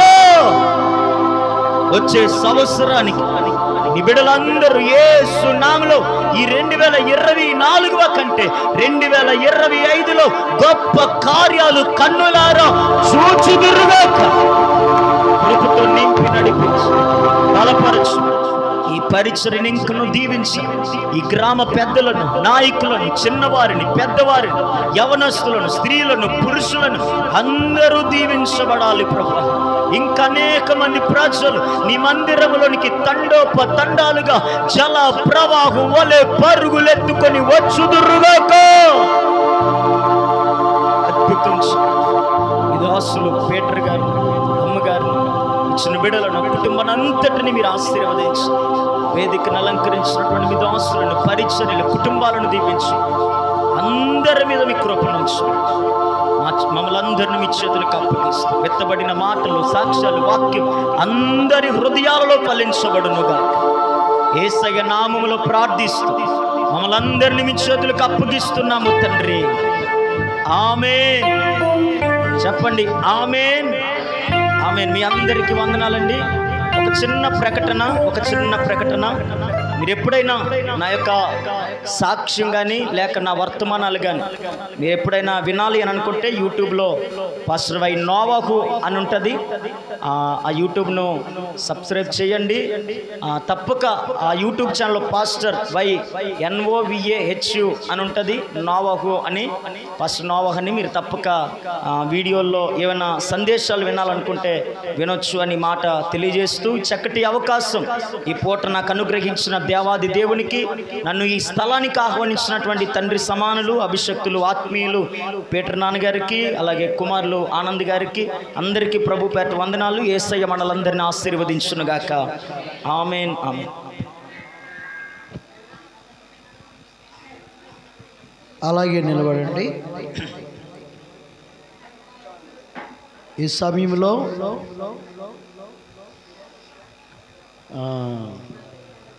యూత్ యవన బిడ్డలు కేక్ సిద్ధపరిచారు. వీళ్ళ ఉత్సాహం మాదిరిగా లేదు. దైవజనులు స్టెఫెనయ్య గారి ద్వారా ఈ కార్యక్రమం జరిగింది.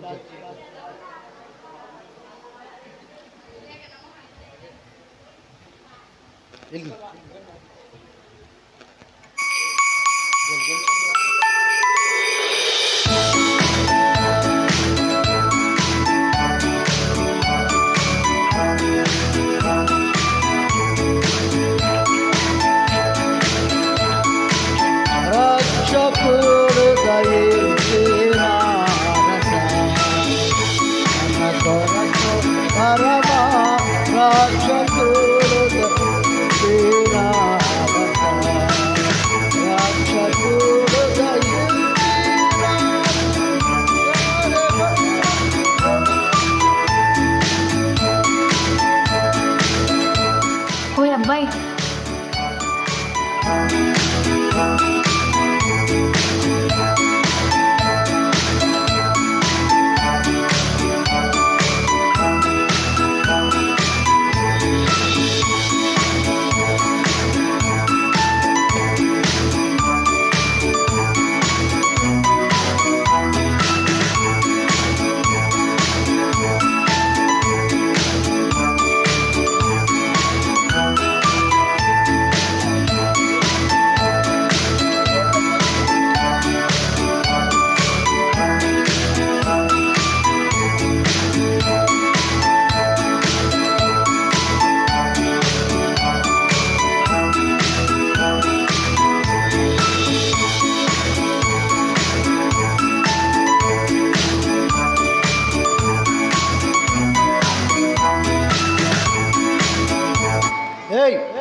ఒకసారి కూర్చుందాం.